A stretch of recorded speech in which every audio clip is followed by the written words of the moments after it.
we should get started before this gets any worse. Yeah. All right. Hello, guys. Boots is not here today, but that's okay because we have a fantastic guest, Deroir. Hello. Say hello to everyone. Hi, guys. Yeah. Nice to be here. Thanks for the invitation.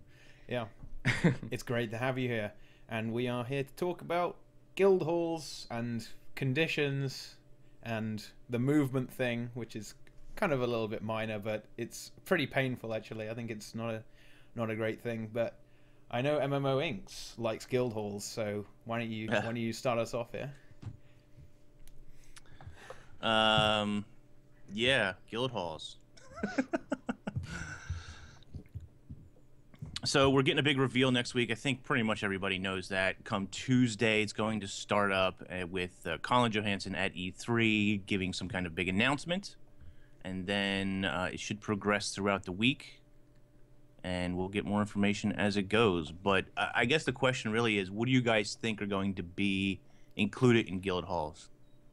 Because I think my biggest want for guild halls, not just a place to gather for your guild, but I want to be able to launch events from guild halls for the guild itself. One of the biggest problems like ATT has, because it's like a 400+ person guild, is when we do these boss events like Triple Trouble, we have to find a map that's suitable for everybody to try to get into. I know Brazil just commanded Worm the other day with another guild, and probably a similar situation. You need to find a map that is compatible for that guild to get your people in and get them in the right spots. This doesn't even touch on the fact of the whole rating CDI and how that might or might not be connected to guild halls, and kind of, again, a platform to launch into that actual content. Yeah, I think that would be something that's really good. I mean, that's one of the slight flaws in the server system as it stands now. You have to find a map where it's only you guys, otherwise you're just going to have people running around being worthless. And if you're trying to do something that requires a lot of coordination and is rather, well, it's difficult in some instances, like the Triple Trouble Worm. You need every man you can get, otherwise you're going to get wrecked and have a bad day. I mean, if you're just running around flailing on the world event train, I mean, the worm maybe drops 1% health overall. It's quite amusing. So organization is key, and having that ability to get everyone in the same map easily and without any difficulty will be very good. Maybe that will happen. I think there's a funny thing when you mentioned this, the whole organization thing and people getting into the same map. Guild halls will probably be able to host a lot more players than we're used to in a single map, due to the fact that, well, players or guilds can have like 500 members, and where are all these people going to go if not into, like, they're not going to create separate, I hope not, separate instances of the guild hall. That would just sort of break the whole idea of socializing with your guild, I think. But yeah, I see where you're coming from with the whole organization thing. I think there's going to be huge limitations though, both map wise and like I don't much.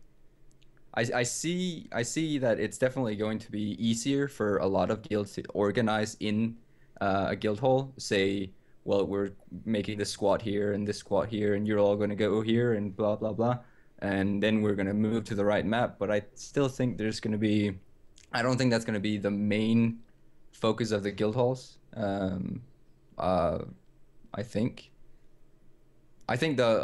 personally I think the biggest thing, the biggest feature is going to be the socialization between members. I think that's something they're going to push really hard, because we really lack that in Guild Wars. We lack the whole, oh, we're a guild, we're going to meet up here and do this and this thing. It can be anything, of course, but we really lack that.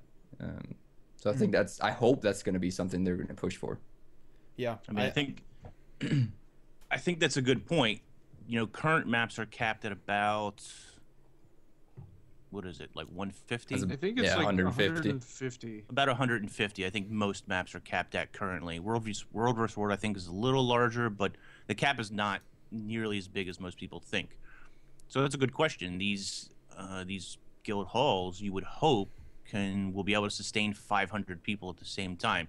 It's a bit mind-boggling when you think about it, because most maps can't sustain that. And if you have 500 people sitting in a guild hall map, I mean, we don't know how big those are going to be, but you would think there would be some serious lag issues or whatever. On the other hand, you know, I think there's about 455 members of ATT right now. I can say without a doubt, I don't know what every single one of them even look like in game, sort of, you know. Yeah. I know certain key members, and I know the members that I do dungeons and stuff with, you know, very well. But there's a good 300 members that I don't even, like, I didn't even know they were in the guild, or I don't know what their characters look like, you know what I mean? A guild gets to a certain size, and that's very difficult to maintain that. So, yeah, like socializing, like you were saying, socializing definitely is a big part of, you know, what guild halls are going to be about. The question is then, like, what kind of socialization activities will they actually be able to introduce? I don't think we're going to see Guild versus Guild. I'm just going to point that out to begin with. I don't think we're going to see it yet. We may see it in the future, but I think there's a huge leap, a quantum leap, so to speak, from introducing Guild Hall to actually putting in Guild versus Guild. Because they have to build a base to like extend on for the guilds. That's how I see. So what other sort of socializing activities could they actually introduce? That's my question. Costume brawl. Yeah, but like, how extensive is costume brawl? Like, they could make a arena for like, but how effective is that actually? Like, if they're gonna be able to, are they going to be able to actually like draw people in with like achievement points, or you have the option of like getting influence for your guild by playing this activity in the guild hall with your mates, and how big are the limitations in these activities? Because again, you can't have 150 players playing the same activity. It's like a game of football with 150 players. You're never going to touch the ball. It's just like, yeah, it's impossible. Yeah, I mean, I think there definitely has to be certain limitations on those kinds of activities. One thing we haven't heard ArenaNet talk about since PAX South, and I don't know whether this was from like the party, or I remember reading it somewhere, but they said that they were bringing back these adventure activities, and the first time we'd heard about them, they mentioned like Caudicus's shooting range from Divinity's Reach, as well as Bar Brawl, which never became a thing either. So I wouldn't be surprised if we see either of these activities, both of these activities, or maybe even more activities, housed within guild halls somewhere. Maybe that's something you have to pay for to unlock or whatever, and then there could be a guild leaderboard to compete against each other on a grander scale. Like maybe the game mode only houses 20 people at a time, but then there's a guild leaderboard that says, you know, I'm the #1 bar brawler or whatever.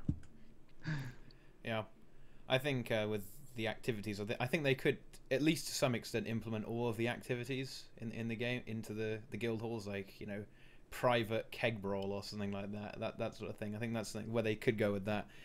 I mean, going back a little bit to all the kind of launching into events, I don't see that happening, because that means that, you know, for every guild you'd have to have a but maybe if you queued up for it, so maybe there's, you know, only a few private overflows available at once.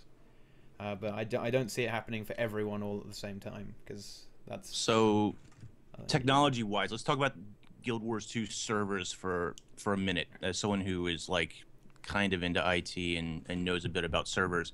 Their back-end technology for servers, and this is what happened when they got rid of... Well, this is what happened when the mega server happened. So the way it currently works, and the reason I think it could work for guild halls, at least the technology is there for them to explore, is that a map, the servers can actually spin up and spin down maps depending on the need for those servers. These are, I want to say they're kind of like virtual servers they're creating, probably, rather than, you know, physical servers, so to speak. They have physical servers. They have a server farm, and within this farm, they're able to spin up and spin down maps. And so that's what happens when you get on a low population map. The map asks you, please get out of the map. We'll give you this bonus so we can shut the map down and save resources. And when too many players get into a map, then it automatically creates another copy of the map. So when you think about the technology behind that, it's not unfathomable then to think that you could, as a guild, press a button and say, create new map, please. And the server says, okay, here's your map. And everybody can then zone into that map without allowing people not in the guild or not in that interface to interact with that map. All right. Brazil, you were going to say something and I brutally cut you off. Oh, well, I was just going to say, I think if we're going to see raids or anything like that, I think guild halls are probably a good place to set up for that. Make sure, you know, you've got a map where everybody can ping their berserker's armor and you can kick people out accordingly. I think that's a very, well, at least to me, that's a very obvious thing that they would probably add. A costume brawl, you know, whatever. If they add like a portal to a raid or implement stuff with guild missions, I think something like that is probably like a good use for guild halls. There's actually 2 points I want to go on from what you just said. One being raids, because you would probably want to have the option of inviting people outside of the guild. Are guild halls going to be open? Like, are other players going to be able to see what you have inside your guild hall? Are they going to be able to visit it? I don't know if that's one of the limitations of the server. I guess it's like back on the same subject. I don't know if that's going to be an option. I would think so. I would definitely think so, because what's the point of having everything if you can't show it? It's sort of like that mentality, I guess. And the other point, going from that, a portal to a raid. I think the second most noticeable thing we'll see with the guild halls is the customization. I really think that, like everything else in Guild Wars, the end game is fashion. So why shouldn't guild halls be the same thing? And that could be tied into anything from like guild merits, influence, gold, even to Black Lion stuff. Like how far are they going to go with that? Like, are you going to be able to actually purchase an entrance to a dungeon, or like a portal to the mists, like from your guild? So you would actually never, if you had enough money, or your guild had enough money, you could actually get away with never leaving the guild instance, so to speak. Do you guys think that's going to be an option? Because like, that's how I see it. I really hope so. Yeah, I do. And also, like inviting other people in that aren't in your guild, granted, other guilds, I don't know how, obviously guilds deal with members and whatever differently, but you can have 5 guild slots. You can be in 5 guilds. So, I don't know, guilds may just have like a rank for visitors or whatever. That could be a possibility. I don't really know. It could be as simple as inviting someone to your party and then like they zone in and maybe you get like an instance option from wherever you are on the map, or if they're in a particular map, or maybe you go to like Heart of the Mist or something and there's like a guild hall queue or something weird like there is for PvP. I don't know. I guess there are ways that they could play with getting other people in, but yeah, I agree. I remember when WildStar was kind of coming about, and there were several people in my guild that were interested in WildStar that were like making a huge deal out of player housing and being able to, you know, show off like how fancy their little house was. And Minecraft is a huge game, and making houses and cool things in there and showing it off. I think that's just an aspect that people really like. So I'm sure there's going to be some way to show it all off. The implementation, though, is, I guess there are several different ways that they could, you know, go about it. I definitely think that. I'm sorry. In Guild Wars 1, you could invite guests to the guild as well. These guests don't have any kind of, you know, permissions or whatever, but you could invite them as guests, group up with them perhaps, and then open the raid. And someone said, well, this is just a different way to sell dungeons. Yeah, that's partially true, but we know from PAX South at the very least, perhaps it's been updated since then a little bit, but we know for sure that these guild halls exist in the open world, or at least the entrances to these things exist in the open world. So theoretically, you could say that you have to find these guild halls for at least the first time before your guild can own it or capture it or whatever that system involves, and then you can actually have that guild hall or change it or own it in some way. If raids become a thing, I would guess that raids would be similar. You would have to discover the raid first somehow, unlock it in some way, and then you could probably launch it from your guild, you know, in that manner. Yeah. There's some kind of semi-concerning things from chat saying that how do you think they're going to limit the utility of these guild halls to the point where you you don't want to leave the guild hall at all times? I mean, is that really such a good thing? It's actually a really funny thing because that's the biggest focus I've had on that feature ever since it was said that we were going to have guild halls. I think the biggest parallel we're going to see is that of player housing, but any player housing. Okay, now that we're on the subject, I don't think we're ever going to see personal instanced player housing for the single player. I think they're going to phase that all into the aspect that we see as guild halls. And guild halls should, to a certain extent, have the capability of everything, or it would just sort of lose its value. If you could simply go to the Divinity's Reach, that VIP zone, I don't remember what it's called right now, or the flying ship. Yeah, exactly. If you could just go there immediately instead of using your guild hall, well, what's the point of the guild hall in the end? Is it going to be just a socializing thing, or will it have other features? I think it's a great opportunity to add the other features, all these new, like we were discussing with the portals to certain places or whatever. Personally, I think it should just have the option of having everything at a certain price, that is. Do you think so? I think it's important too for people to realize that I don't think guild halls is going to be the only way to launch these events, or to, you know, if you can launch a world boss event, or if you can launch a raid, which, you know, hasn't even been confirmed. You know, if you can launch these things from a guild hall, I would expect that this would not be the only way for people in Guild Wars 2 to participate in those things. I mean, you have to make those things available to everybody. Maybe as a guild group, you can meet in your guild hall, form a group, and then leave from the guild hall to that event, making it like a pre-made group.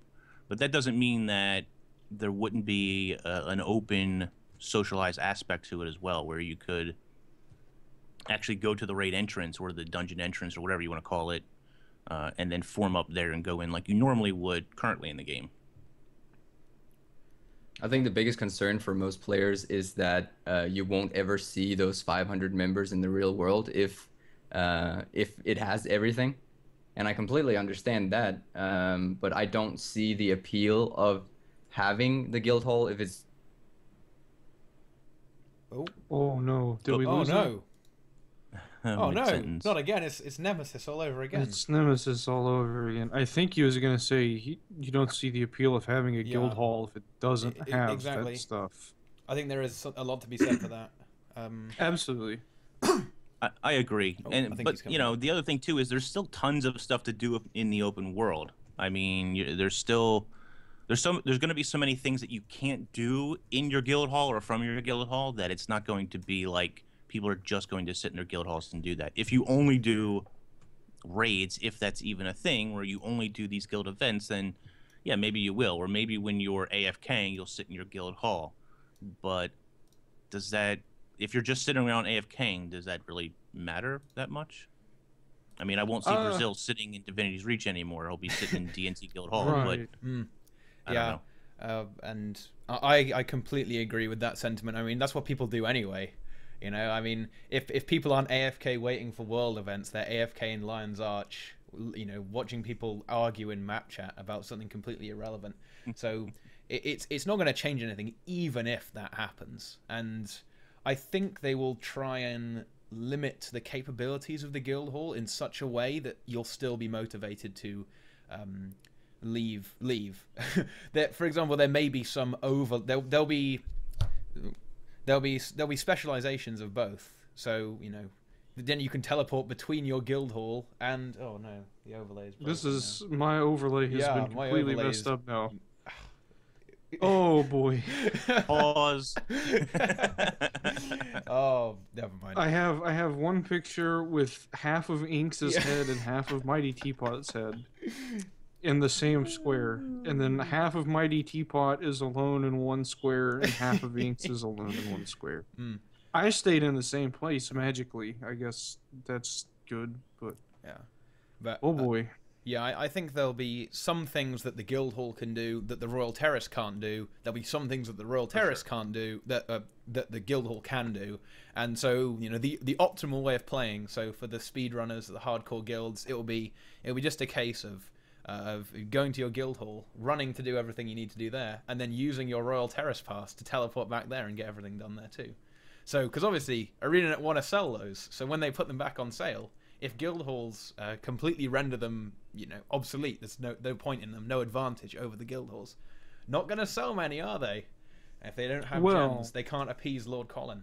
And then they could just make guild halls incredibly expensive to where people that aren't in big guilds they only have the Royal Terrace. Yeah, that's true. And if guild halls are like, if maybe they see that as like a way to prevent like maps being empty. Let's just make the guild halls really fucking expensive. Like it takes 8,000 gems from the guild leader, and then it also takes 1,000,000 influence, and it also takes 500 commendations, and it also takes, you know. I definitely think we're going to see a raise in. I definitely think we're going to see a raise in like accommodations and not accommodations, but the guild influence and stuff. I think we're going to see a raise in that cap and the merits that you can do. Like I know most guilds, even the smaller guilds I belong to are capped in that way. They have 250, and I think that is certainly going to raise. That's definitely going to be part of like upgrading your guild hall or decorating or whatever the case is, right? I disappeared. I'm gone, apparently. From the stream. Says. Yeah, from the stream. My overlay's messed up, but we're just gonna wait till Deroir gets back. But yeah, they're gonna make it expensive enough that you're gonna have to have a real. I would hope that you'd need to have a big guild. I mean, in Guild Wars 1, it wasn't actually that punishing. I mean, you could get a full guild hall for something like 500,000 gold. I mean, that's not the same as Guild Wars 2 gold, but just you have to take my word for it. And Inks, you know this? You know how much it costs to make a guild hall in Guild Wars 1 to fully furbish it with all the random stuff. I don't know all the. No, I don't remember the cost. Well, a lot. It was just a good amount of gold. Something like half a million gold. But that's really not that much, even if you've only got a few people to earn that much. So I would hope that they make it more extreme than that. I also think with guild halls, we're going to see an overwork of a lot of systems we already have. The whole, guild rushes and all of the guild missions, for example, I think are going to probably see. Hopefully, we'll see more of those. More things to spend merits on, and all that stuff. I think we're going to see a rework of that. Guild halls, believe it or not, I think guild halls is going to be a much bigger feature endeavor than most people probably even realize. I'm half Brazil, half Inks. Woo. Yeah. Oh, it failed again. That's unfortunate. Oh man. We'll have to have him back on next week as well. Yeah. Since he's missed some of this one. We'll have to bring him back. So, do you think there's going to be a sort of? I think Boots is fighting caged bears next week. Yeah. So... Oh, is he doing something again? No, I don't know. I don't know. I'm just joking. Well, he will be. Do you guys think there's going to be a sort of hall of monuments for guilds? So, you can show off all your amazing achievements as a guild. So something like what? That would be awesome. I'm just Yeah. I think I have a little pop up. What's the little pop? Oh, this is gonna make it even. Oh goodness. Where is he? DCXD, I'm back, I guess. Right. Let's get him back on. Let's click the ad boys. Ad boys. So, ad boys. Hey again. Hey. Okay. Welcome back. Yeah. Sorry about that. That's fine. Jesus. We were afraid we were going to lose some of the European charm and diversity that exactly, this right? podcast has. You charm me, Brazil. You do. You We really need you do. to teach us about marijuana. It's a little bit further down south. Anyway, Well- we were just talking about the kind of guild achievements or guild hall of monuments kind of thing to display the amazing thing that you have done with your best friends in the whole wide world. Would you like to weigh in on that a little bit? Sure. Definitely. Yeah. Going back to like the whole thing of like sharing your achievements and sharing whatever you have in there. Of course, if the thing is, like, if you introduce something like that, you actually need somewhere or some instance or some dungeon or something that's actually worth displaying. Like, oh, we killed the worm 250 times. Give me an emblem. Give me a banner I can hang from the walls with a decapitated worm, something like that. But we don't really have much of like the things that we actually want to display in the game at the moment. I think, of course, there's the occasional cool thing, but to a certain degree, most people wouldn't necessarily want to show off most of these. I think. It's the same with like the titles, the player titles. There's no real value to them because everyone can get everything basically. There's no real hard title to get. There are some that are harder, and that should definitely be tiered in some way. But there's not one where you go wow. And if that is to be introduced into a whole like guild setting, I definitely think that should definitely be bigger. It should be a lot more extreme, in my opinion. That is. I think you may be referencing challenging group content. Perhaps I am. Magical Mike brings up an interesting point. Guild achievement system. I think so. I mean, I don't know whether ArenaNet's looking at that, but that's something I would love for them to work That's at, to really look cool. at, because like ATT currently does their own made up achievements where they kill the Great Worm. We kill the Great Worm in like 28 seconds or under 20 seconds. We kill Shadow Behemoth in 40 seconds. We kill different world bosses as fast as possible. Tequatl is on the kill list right now to kill him as quickly as possible. Or we even do like what they call low man runs, where you take the minimum number of players to kill a boss without having it scale and do weird things and being a walk in the park. It would actually be a really cool thing to introduce that into like those leaderboards. Like whoever has the fastest time holds this trophy in their guild hall for so and so long. That would actually be a really cool addition. Yeah. Because yeah, that would make something like that completely amazing to strive for. Yeah, and they could extend that to almost everything as well. So all the speedruns of everything, all the dungeons and stuff like that, and maybe even fractals as well. You could have all these world's fastest guild, for all of everything. And I don't know. I don't think that would appease all the speedrunners and all the hardcore players, but I think it would definitely be something that they'd be interested in going for. They do it for the glory, because you don't really get that much loot from doing these things anyway. So no, exactly. I think the prestige, I think that would definitely make a lot of people very happy. I think Brazil would be happy. And Magical Mike is right. They don't currently track world firsts, but ArenaNet has those metrics. They can tell who killed the boss the first time. That was a thing the community kind of made up. Tequatl was World Blackgate first. Now, obviously, everybody who was at that fight didn't necessarily belong to Blackgate, because you can guest over and whatever. But with Triple Trouble Worm, it went to I forget the guild. I apologize, but it was Europe. It was EU who killed that first, and then there was a group of us. And ATT came from that, but there was a group of us who killed it North American first, like 2 weeks later, 3 weeks later, something like that. It was crazy. But yeah, it would be cool if these more challenging fights had a way to track world first. You know, who cleared it first? You know, some kind of head, or like World of Warcraft had us. I don't know if they still do this or not because I haven't played in a number of years, but way back when, you could. There was there was two dragons, Nyxia Nefarian. and Nefarian.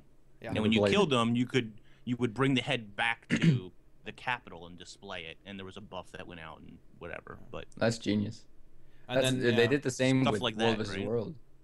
yeah, With the gold, silver, and bronze. But yeah, huge trophies.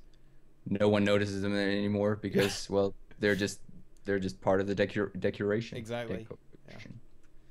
But then you put them in your guild hall, and then you And bring it's suddenly people worth in. something. Yeah. Yeah, you bring people to see your guild hall, and then they go, "Wow, look at this guild," and then you force them to pay money to join the guild, and so the extortion continues.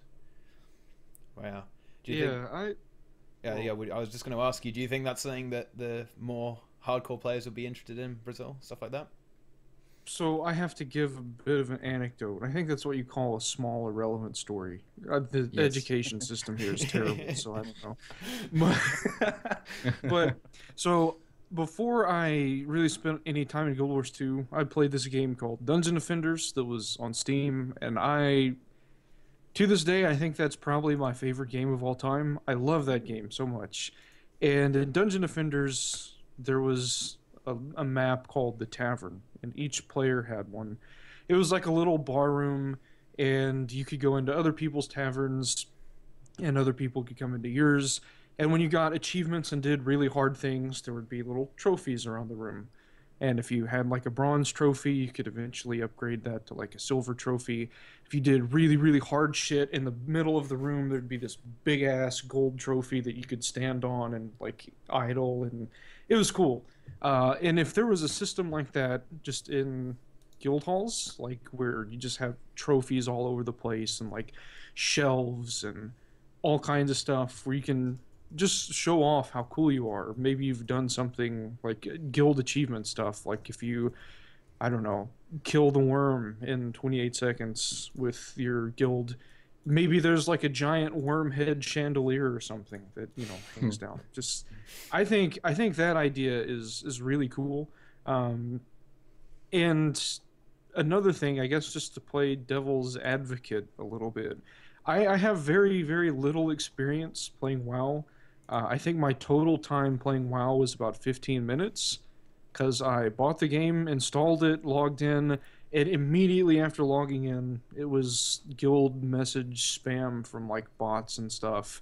Like, hey, we see you're new and you don't have a guild. Join, blah, blah, blah. We have all of this stuff.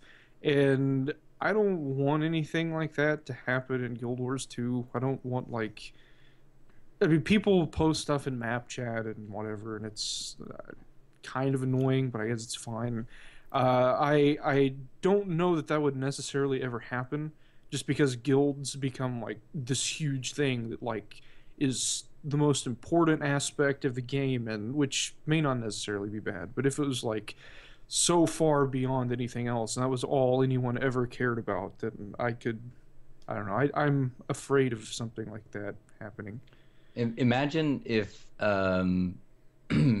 if all the things that currently the biggest selling point most guilds has when they're advertising is, oh, we have guild missions, we do guild missions because everyone wants those commendations. Imagine if the activities, like socializing activities inside the guild hall, were to provide something like any reward, be it karma, influence, or just like straight up achievement points.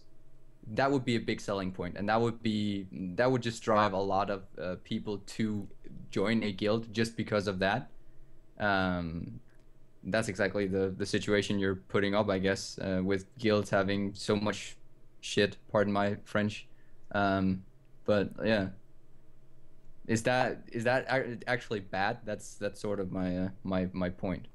Well, I'm not so sure, because I think the problem with the WoW example is that if you have a massive guild and and you're the leader, you're the owner of the guild, you make money based off who basically you make money based on what your players do. So there's kind of the motivation for having a guild, of owning a guild in World of Warcraft, is that you can make a lot of money off it, because you can, for something like every 10% of, I think that still exists. Maybe this doesn't exist anymore, but for every gold that someone earns by questing and stuff, the guild leader in World of Warcraft gets some of that. So that's why people go, let's invite all the noobs, because when they progress through the game, I will benefit by sniping this guy as soon as he spawns into the game. And it's that kind of mechanic that causes the toxicity that I think Brazil was talking about. So as long as they don't go down that route, as long as it's personal rewards for people who are in the guild, and not that also contributes to the owner or the officers of the guild or something like that, I think that problem will not exist. It's not in the game anymore. Okay. I'm an idiot. Never mind. That used to happen though. I don't play WoW enough. Fluffy Jesus. So before I think we're just about to move on, but right before we move on, I just want to make it clear, like, we were talking a lot about PvE content and linking it to challenging group content. Is it Mom? Let's get rid of the phone. But I think this goes for all content. I think this goes for World vs. World. I think this goes for structured PvP. The idea of the guild hall is a place for you and your guild to meet, to socialize, to group up and do content together. I think there will be a number of services. I think there will probably be decorations or some way to make the guild hall your own rather than have them all look exactly the same. But the general idea is to socialize and to gather and then to do content from there. It's very important that guild halls cater to not just large guilds, but small guilds as well.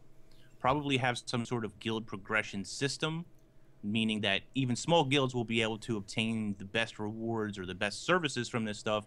It may just take them longer than a larger guild who has more resources. How would you feel about it being just Black Lion, like gem store? Like some of the bigger things would just be gem store things. How would you feel about that? My my thing with the Black Lion Trading Company in the store is I want there to be an appropriate, even mix of things in the gem store as well as the game. And that's not always the case currently. Sometimes there's an influx of things in the gem store, and right now there's a lull in content, and so there's not a lot being added to the game. Yeah, I don't know. I would be hesitant to say. I think it's okay to add some things to the gem store for your guild hall if that's something you want to do. I just don't want to see an overabundance of something like that. And not only that, but buying stuff from the gem store, you're doing it because you like the look of it. You're doing it because you like the aesthetics mostly, or you want the convenience of an unlimited tool, for example. Yeah, I don't What know. about It's okay, but it's not special, What about this? Say they add a merchant in the gem store, where it's like you can buy the merchant in the gem store, and that gives you a merchant that sells special guild armor or special guild outfits that have like your emblem on them, but they're like really cool. And maybe it's not terribly expensive, or maybe it could also be like a rare drop from a Black Lion chest or something, or maybe you could get it some other how, and then maybe you could just like unlock it normally, but then the players can buy stuff from it from gems, and so that way you're spending gems, whatever, but you're not buying it out of the gem store, like a guild exclusive small gem store, like I don't know, some kind of like bastard idea like that. That sounds kind of interesting to me, because there's guild armor, right? Yeah. I think there's one weapons, but they cost money, and they're not very cool either.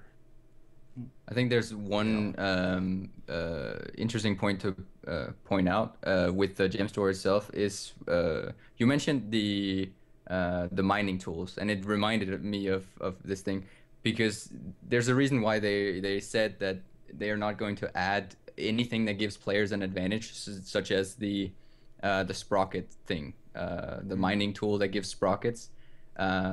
If they add merchants like that, they're going to sort of gate that for certain players. I think the most likely thing that we'll see on the gem store, I think definitely we'll see something on the gem store for the guilds, but I think the most likely thing we'll see is simply cosmetics, the fashion wars thing. I think we'll see special banners or, oh, buy this table, and yeah, I don't know, something like that. I certainly hope so. If you could just buy everything in the guild hall, then the prestige is all gone, and you know there's no way to distinguish between people who have worked for it and they put in the effort and people who have just whipped out the credit card and bought everything. You could have trophies, like you could buy shelves in the gem store, cool, different, awesome shelves. But then you could put trophies that you earn on the shelves, or you could have like the plebeian shelves, and then you could have like IKEA. a nice table, and then you could buy a trophy case, and you know that's how to do it. Start a book club in the guild. You can see the dollar signs already. You know, I think I think we will see things like, for example, you can buy one of the kites from the gem store, and then you can take it to another NPC, pay 15 gold, and have it turned into a guild kite. You can buy the flying carpet from the gem store, and it has your guild emblem on the carpet itself. So I don't think it's out of the question to see some more of these items come into the game that can either be converted into guild items or that display the guild emblem in some way. You have the back banner too as well that displays your guild emblem. So I definitely think that we could see more of those things, ways to represent your guild or show off your guild's emblem on pieces of gear and stuff like that. Yeah. That was all encompassing, Inks. That was pretty epic. I can convert my Twilight into a guild Twilight. Ooh. So whenever I swing it, it shoots footballs. out little DNTs, and all That the would be footballs are amazing. DNTs. What about custom guild emblems, though? Okay. That Arcage had that. Granted, Arcage is shit, and don't play that game, please. I think I played it for a few hours before rage quitting the game. I made like a green dick that had like a neon cat rainbow coming out of it, and I think someone like and I that's saw why like a we will never screenshot have custom emblems. Pretty much, yeah. of that a sailing on a toxic ship. road. It was on the sails. It was great. So I don't. Yeah, that's probably not gonna happen. It'd be cool if there was a way to like effectively moderate it, and like they had like Censor Bot from Borderlands 2 or something just come in and maybe only the control. Best guilds are entitled to it, though. Sure, So maybe you have to have a position on the, say, on a certain level of the leaderboard, because in Guild Wars 1 you could have gilded capes if you were good at the game. So capes, cape vendors. They'll never bring capes into the game. Please, no, I hate capes. I really do. I never used it in Guild Wars 1. Really? And I would never use it in, never. Capes are awesome. I hate it. I would hate love it to with see a capes. passion. I really do. I think they just blot out the whatever I'm trying to create and just nope. Ruins your immersion. Not a fan. No, not the immersion thing. Just more like the aesthetic look of it. Like I just don't see a piece of cloth as being interesting on my back. Fair enough. Personal Inks, do you opinion. like capes? Do I like capes? Yeah. I don't know. It's hit and miss. It really would have to tailor to the character I'm making, and if I did, then I wouldn't wear a back piece. Like it would. I mean, clipping is not really a big issue for me, but I wouldn't want my cape to be. I wouldn't want to have a back piece and a cape. Like those kind of are the same thing to me. Yeah. I don't know. To a I'd certain like extent. Capes as a back item, maybe. I don't know. I'd like little party hats, like from RuneScape.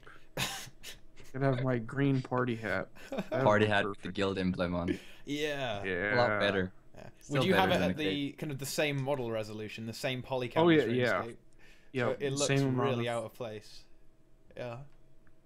That would be good. I would love to see that. I'd sell it for $5,000. Sold. Yeah. I think, does that cover everything on Guild Halls? Anyone have anything to say? I on Guild think Halls? fairly extensively. That sounds good to me. Yeah. Yeah. We could regurgitate a little bit, but I don't. No, We could that's get not some how we roll. That's not how we roll here on Tea regurgitated Time. armor. Ooh, you can salvage that and get some Yeah. some useless materials out of it. That'll be good. You In that can't. case, let us. Let's rant about movement and Yeah, should we movement. do that or conditions? Which one? Well, let's go movement first, seeing as you said that one Okay, first. good. Yeah. So, for those of you who are not aware, basically your movement speed no longer affects how far you go on leap skills or slide skills and stuff like that. I think that's all the categories. Is there anything else that would Leaps fall and under that dashes. umbrella? Leaps and I dashes. think Yeah, it's- there you go. Leaps yeah. and dashes is Yes. not affected by movement speed.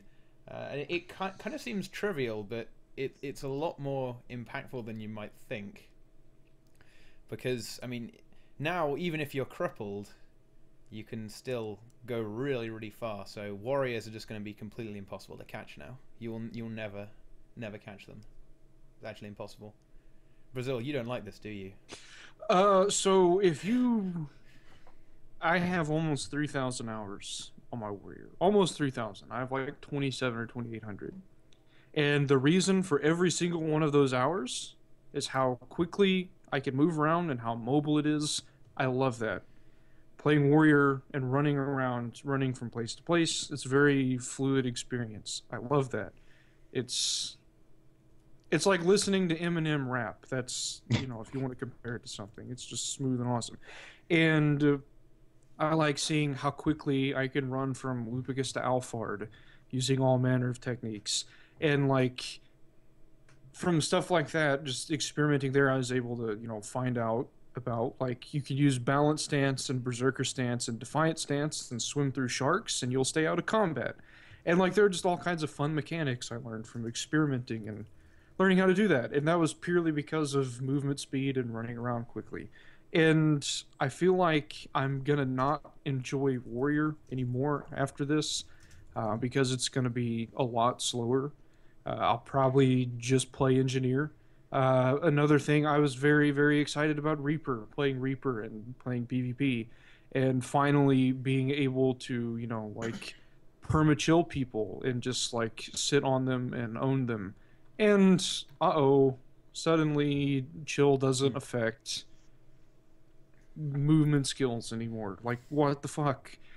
And again, back to warrior, like you have dogged march and you have traits that I think rampage reduces the duration of like cripple and chill and immobilize. Immobilize is useful, but like that the cripple and chill, I guess they matter if you're not trying to like use rush or whirlwind attack or savage leap or whatever to run away from people, but I don't know, that seems kind of dumb. There was a Reddit thread on this last night, and I was reading through it a little bit, and I don't know. Like a point that was brought up was jumping puzzles. Like there's, I think Shaman's Rookery. I think that's a jumping puzzle in like Wayfarer Foothills or something. It's a really early on one, and you can go through with a class that has like a leap and stability, and you can clear the whole jumping puzzle in like 3 seconds. Because you can basically just jump across it with swiftness and like a leap. Granted, that may or may not be a good thing. They may be trying to fix like jumping over thing exploits, and I guess that aspect is fine for me. But like, I would so much rather prefer just make it so swiftness doesn't affect them anymore, but make it so chill and cripple does. Because I see this just sounds retarded, like, for PvP. That's an offensive word, I know, but, like, why would you... PvP is, they're trying to push esports and, like, make it cool and fun, and this just seems to shit on that.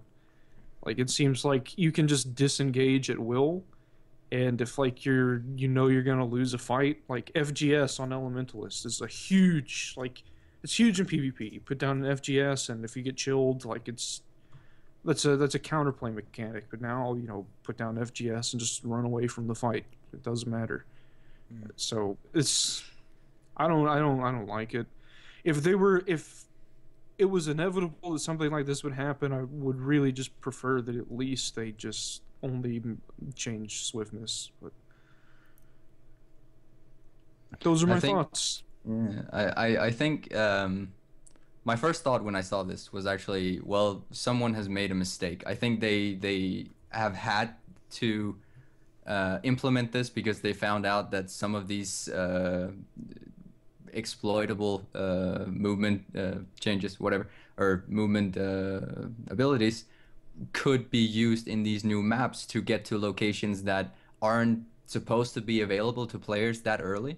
Like imagine that you could just easily super speed rocket jump over a cliff that you're supposed to use the glider for, and you don't have a single mastery point, and you're just across it, no questions asked, so to speak. I think it's a matter of they they unintentionally created the map so that, well, it looked pretty, but then they realized that, well, okay, damn it, we might have made a mistake here.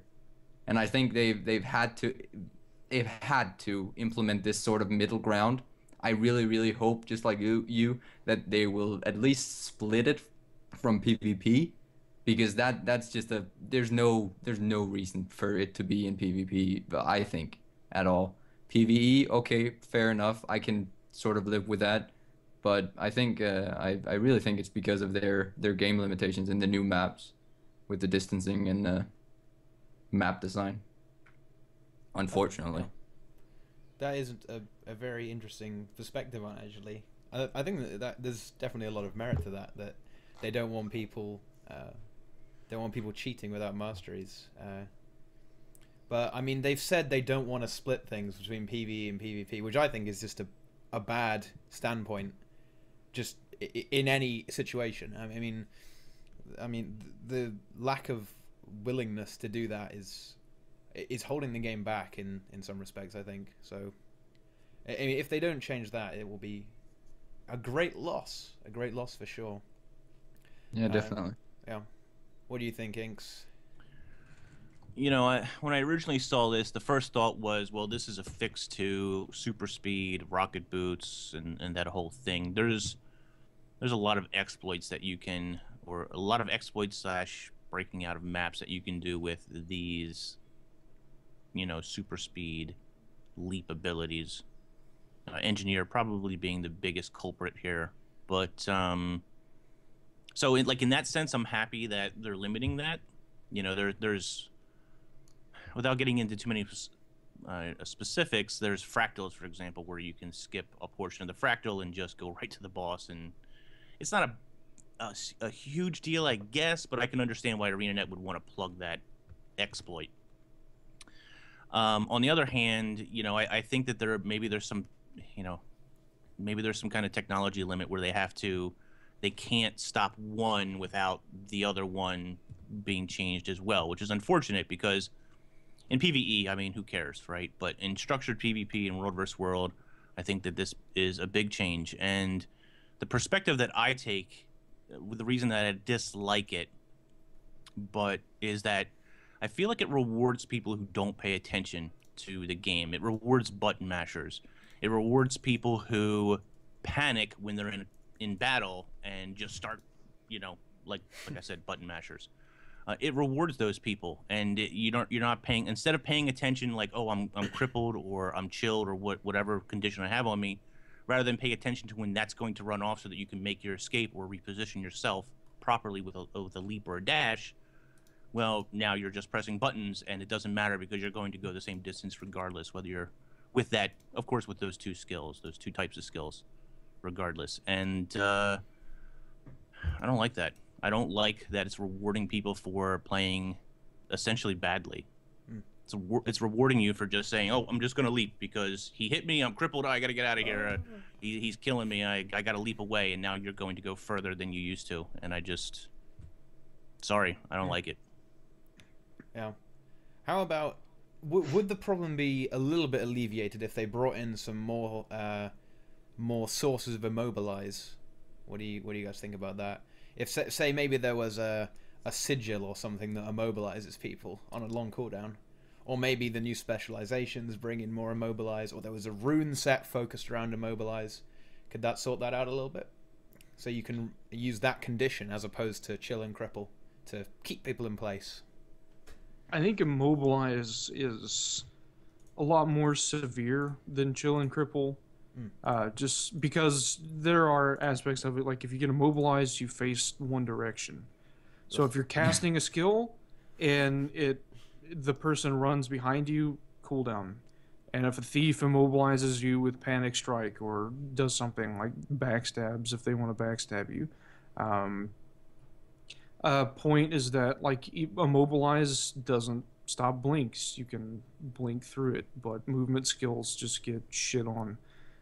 Like immobilize just seems like it's gonna make the game like I don't even if they replaced like cripple and chill with more immobilize, I would never PvP again.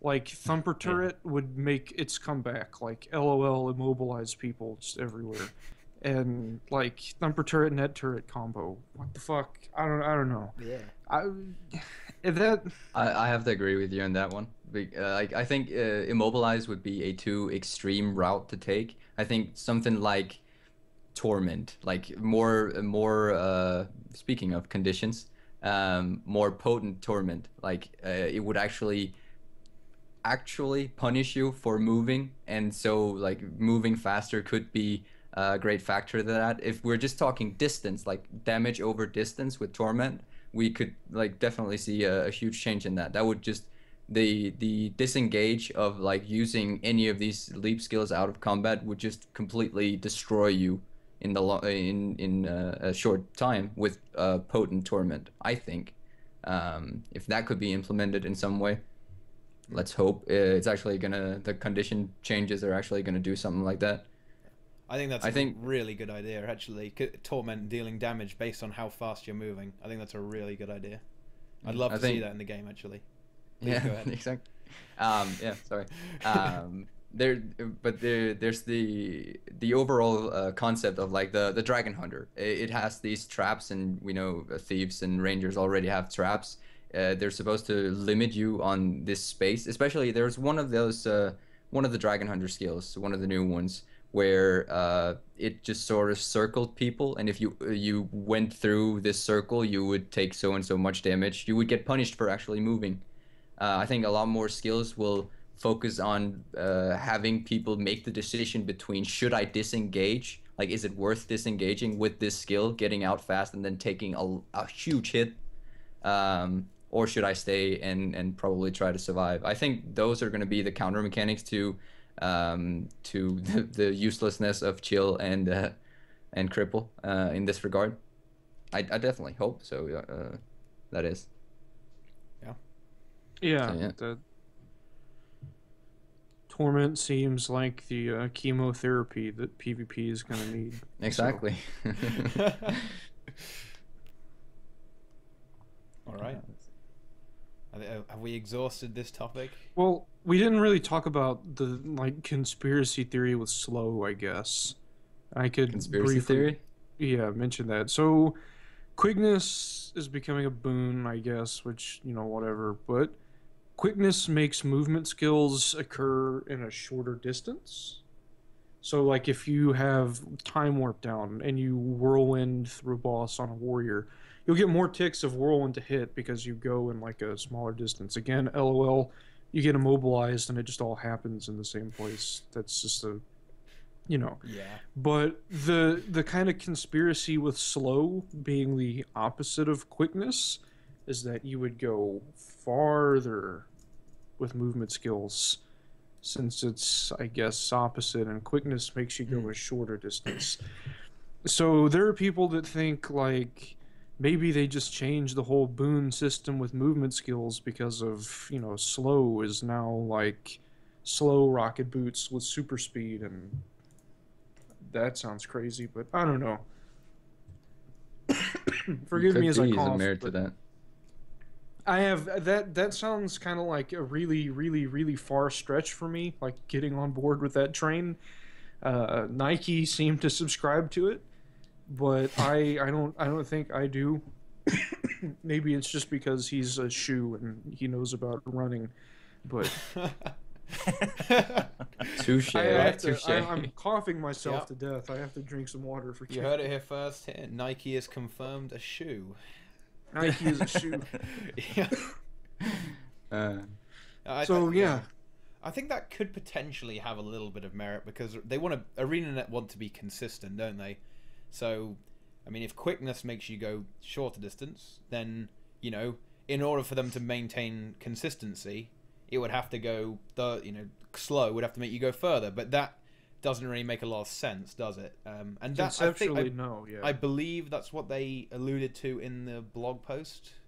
That's what they were kind of talking about. They were talking they needed to be reliable and consistent.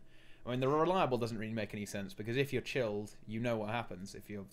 So, I think they were dodging it a little bit, but we may never know the true motives behind their actions here. But I think we can all agree it was a mistake. You never know. Maybe they will revert this change or make it special. Special conditions for special things. I think that will be a good way to solve it. Or, as we mentioned, just split it between PvE and PvP, and then problem solved. Although that would fix a lot of things. Yeah. Yeah. Sorry. Yeah. Although the fact that slow makes you go further, that is kind of a bit weird. But then again, quickness making you go shorter is also a bit weird. It's weird. It affects the channel, and that's what makes it. Yeah. So, no. I think we'll have to wait and see on that one. Definitely, yeah. All right then. Should we talk about conditions? That Yes. sounds fun. Let's I'm talk happy about it. that. Yeah. Now that we're on the topic, sort of. So, I think the big thing is that vulnerability will now affect condition damage as well, and this is actually horrifying. This is the first step. Yeah, you know what's To a you lot know of what I'm about things. to. You know what's going to happen, Brazil. It's condition guardians. It's happening. Condition dragon hunters. Stop recording. It's here. I'm about to hit the stop recording Yeah. button, and I'm gonna just go punch. Oh, you're going to stop the recording because you're going to admit that it's happening. That's not. You're going to admit it. Admit it. Come on, do it, Brazil. I'm not leaving this stream until you've admitted to all these people. 200 people are here right now. I want you to I'll admit admit the it. condition guardians are happening. I'm gonna go ahead and admit right now, publicly, in front of all of you wonderful people watching the stream, and in front of everyone that's going to be watching this on YouTube, MightyTeapot is a dumbass. Anyways, You're here. do you guys mind if I talked first on the last thing too. I don't No, want go to just. Okay, if you guys don't mind. So condition damage, I've always wanted it to be so much more awesome than it was, and like there are some cases where it's better for soloing certain bosses, or there are you have like in the Silver Waste there are husks, and in the Triple Trouble Worm there are big husks, and they're susceptible to condition damage and not direct damage, and I think that's kind of like a stupid out to making it feels like a shoehorned implementation of making condition damage good at something, although I guess I don't really mind it because again it makes condition damage necessary. But I would very much like to, regardless of the boss, be able to kill it faster, or kill it about the same speed with condition damage and with a direct damage build. And currently with the condition cap, there's literally just no reason to take a condition damage person into a dungeon because you have 5 people passively applying bleeds, and you have guardians passively applying burn that doesn't do anything because condition damage guardian is stupid, and you have people passively applying poison, like thieves with their dagger. It's just like there's so much, just like, it seems like they didn't really think about it when they like made condition damage and caps, and maybe it was like a processing limitation or like some kind of a limitation somewhere. But now that, from what I understand, they say if you don't build for condition damage, you won't do very much condition damage. And if you build for condition damage, you'll do more in the future than you're currently able to do. So immediately my thought is Sinister Gear is basically like Berserker's armor now, because it has They have power and precision. That's awesome. And you know, Berserker's armor has ferocity, and Sinister armor has, I guess, in the place of ferocity, it would be power. You have an extra little bonus, and this is awesome because now, whenever I hit someone with final thrust, if I'm playing a condition damage warrior or whatever, it's not going to feel like hitting them with a pool noodle. And you know, it's this is awesome. And being able to do more condition damage, I want to see this. I want to get in the game, and I want to play a condition damage build, and I want to just slaughter stuff. I want to be able to play with a party of 5 condition damage mesmers and just stack bleeds and confusion just like out the ass. And confusion passively doing damage now. Oh yeah, no, that is That's huge. oh my yeah. god. Bomb kit Mind blown. and pistol shield, please, yes. Oh, more. And this is like this is cool. This is all awesome stuff. I think every single change I've heard about involving conditions, except of course cripple and chill, I'm really excited about. I'm really happy about it, and I think it's going to be awesome. I think it's going to add diversity. I think people are going to be able to do stuff. I won't have to sadly dissuade necromancers who love staff to, you know, play with daggers. I think it's going to be cool. I'm really happy. And I guess my concern is that I hope that other classes that spec for condition like necromancer stuff, they'll get a little bit better access to bleeds. Maybe their bleed on crit change and like the duration, like the extra long duration that they put on stuff with bleeds will matter, since you know the bleed stack is going to increase, because you can put on really long duration, but if you start to overstack, it kicks it off. And so this is all fun. May I take it? Yes, absolutely. Yeah. There's a scenario where, because I'm definitely on the same lines as you. A 5-man party with actual useful condis will be an immense change. But the problem I see is actually with the world bosses, especially with like Tequatl and Triple Trouble Worm. They say that the stacks you will never notice the stack cap, even with world bosses. Imagine the tick there. Like we might come to see the Triple Trouble Worm be as easy as we saw Tech suddenly becoming, like where it was easily puggable. And I fear for that, especially because, well, we might come to see like a second generation of bosses where they actually have condition cleanse. And I know that ArenaNet says that they're making or they're producing AI to handle stuff like that. And I really hope they're taking this into consideration, because it's going to be very, very easy for 150 people to stack insane amounts at any time, numerous times over like a very, very short time duration. And with a boss that only has one condition cleanse, like, we're going to cleanse all conditions now, and it's just immediately spiked again. That may just ruin every single boss and make like the 28-second kill that you guys and ATT did just completely like nonsense in the future, perhaps. And I fear that, because 28 seconds should be insane, but it could be 10 with something like this. Especially with like the bigger bosses like Tech and Triple Trouble. I'm scared for that change, I have to admit, but I definitely see the viability in dungeons and such.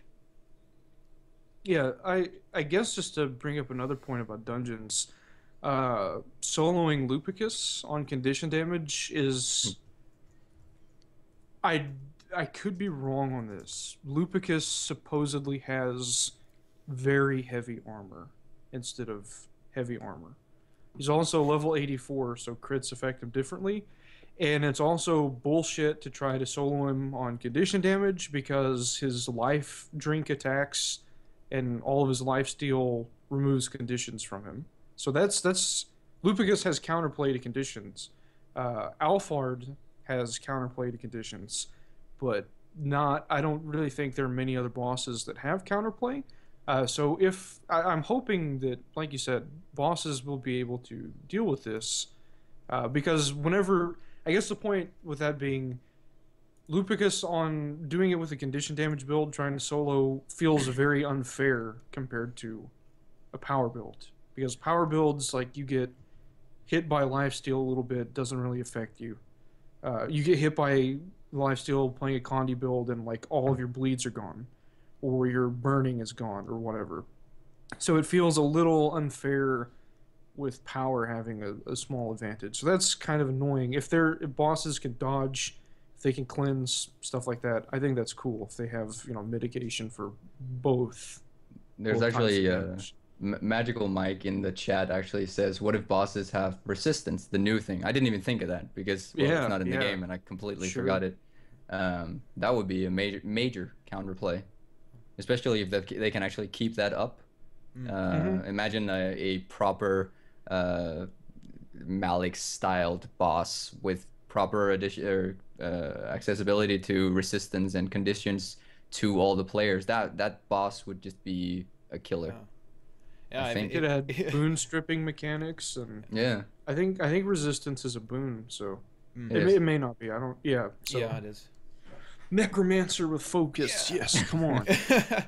Yeah, I mean, I think as what you were alluding to just then, if to really punish people, you could have it so that the boss, whoever it hits, it spreads out all the conditions, divided amongst all the targets. So suddenly, you've got 50 stacks of bleeding on you from the whole group have been beating on this massive world boss, and you just die in a few seconds because of, I don't know how insane all the conditions are these days. Yeah. Big water. Big water. Big water.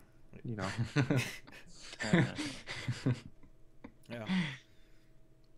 I think one of the most happy professions after this is going to be engineer. I'm already terrified of engineers, but now I'm going to be really terrified of engineers because vulnerability is just so easy for with grenades and stuff.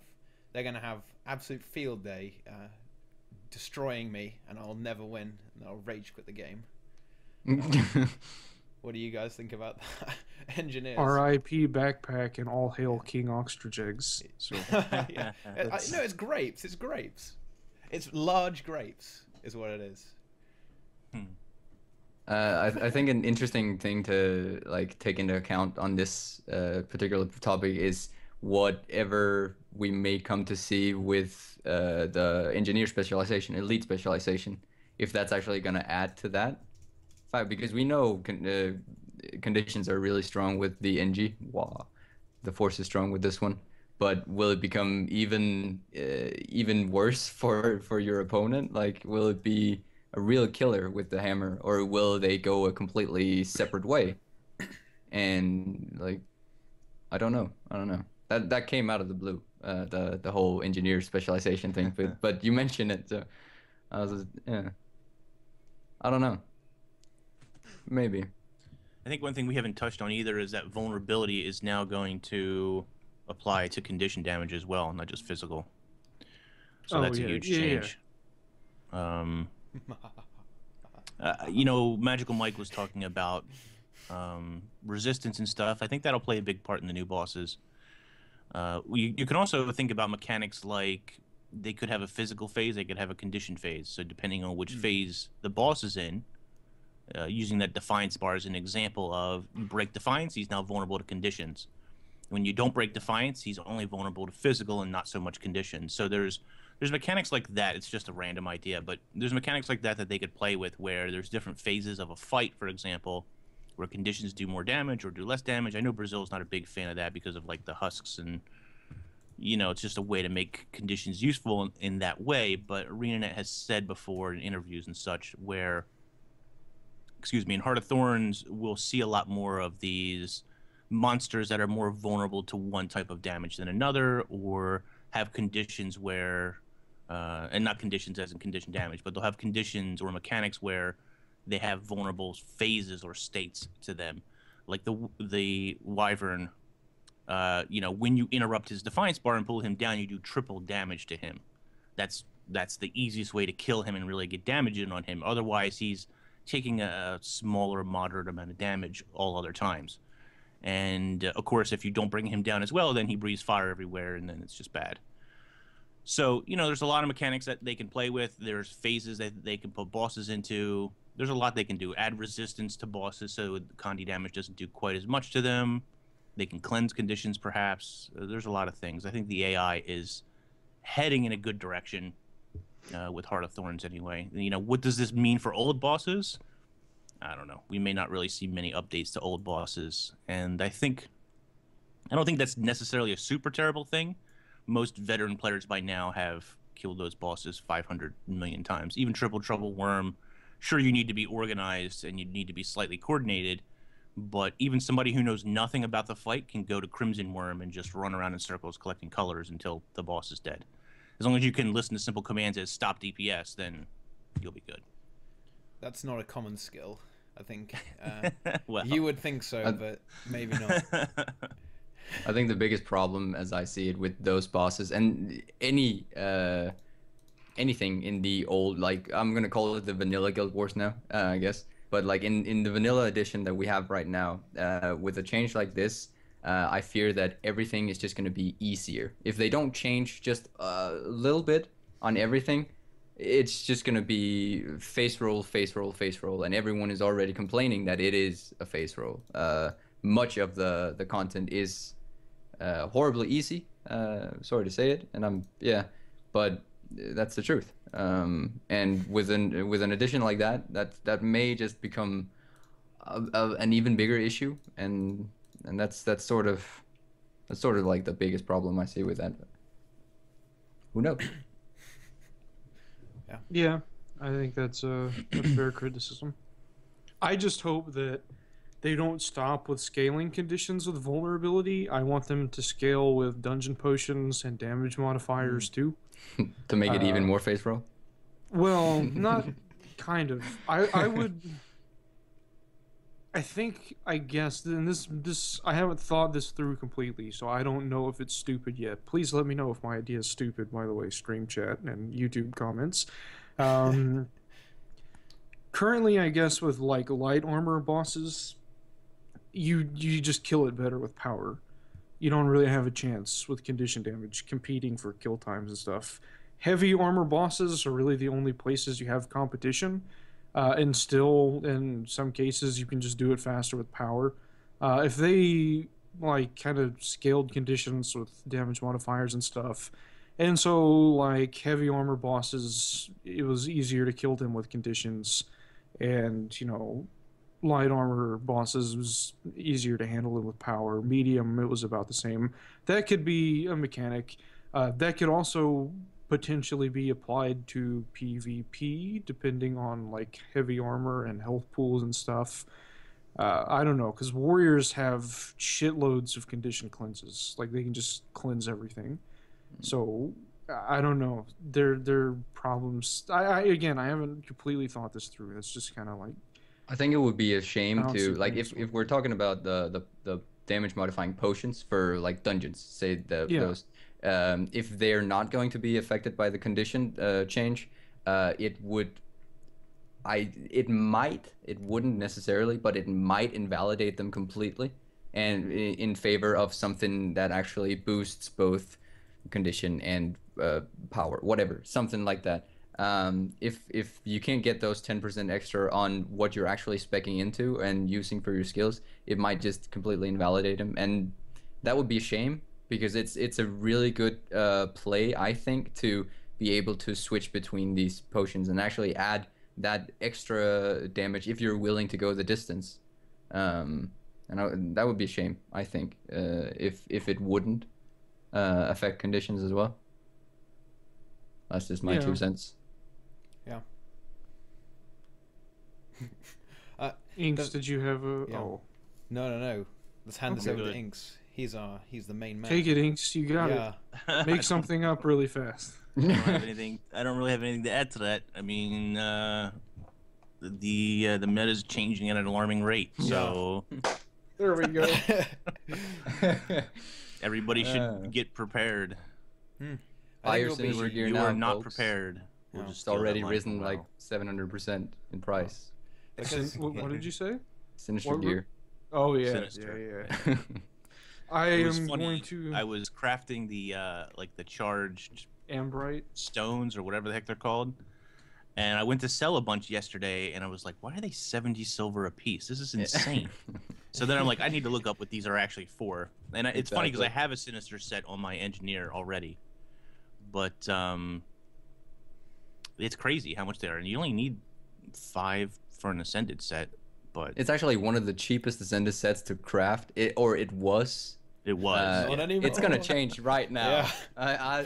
I'm calling it. It's already gone up way past. I should have invested in Sinister stock. Should have had 1,000 copies of that just lying in wait. I predicted this would happen. For Brazil, you were saying that in some cases it's quite close. Well, at least it's competitive between condition and power. Because conditions are basically 25% better after this change because they do with the vulnerability. So if you add the damage multipliers onto that and the potions and stuff like that, surely in some instances conditioning is going to by far exceed power in these certain situations. Maybe it's possible.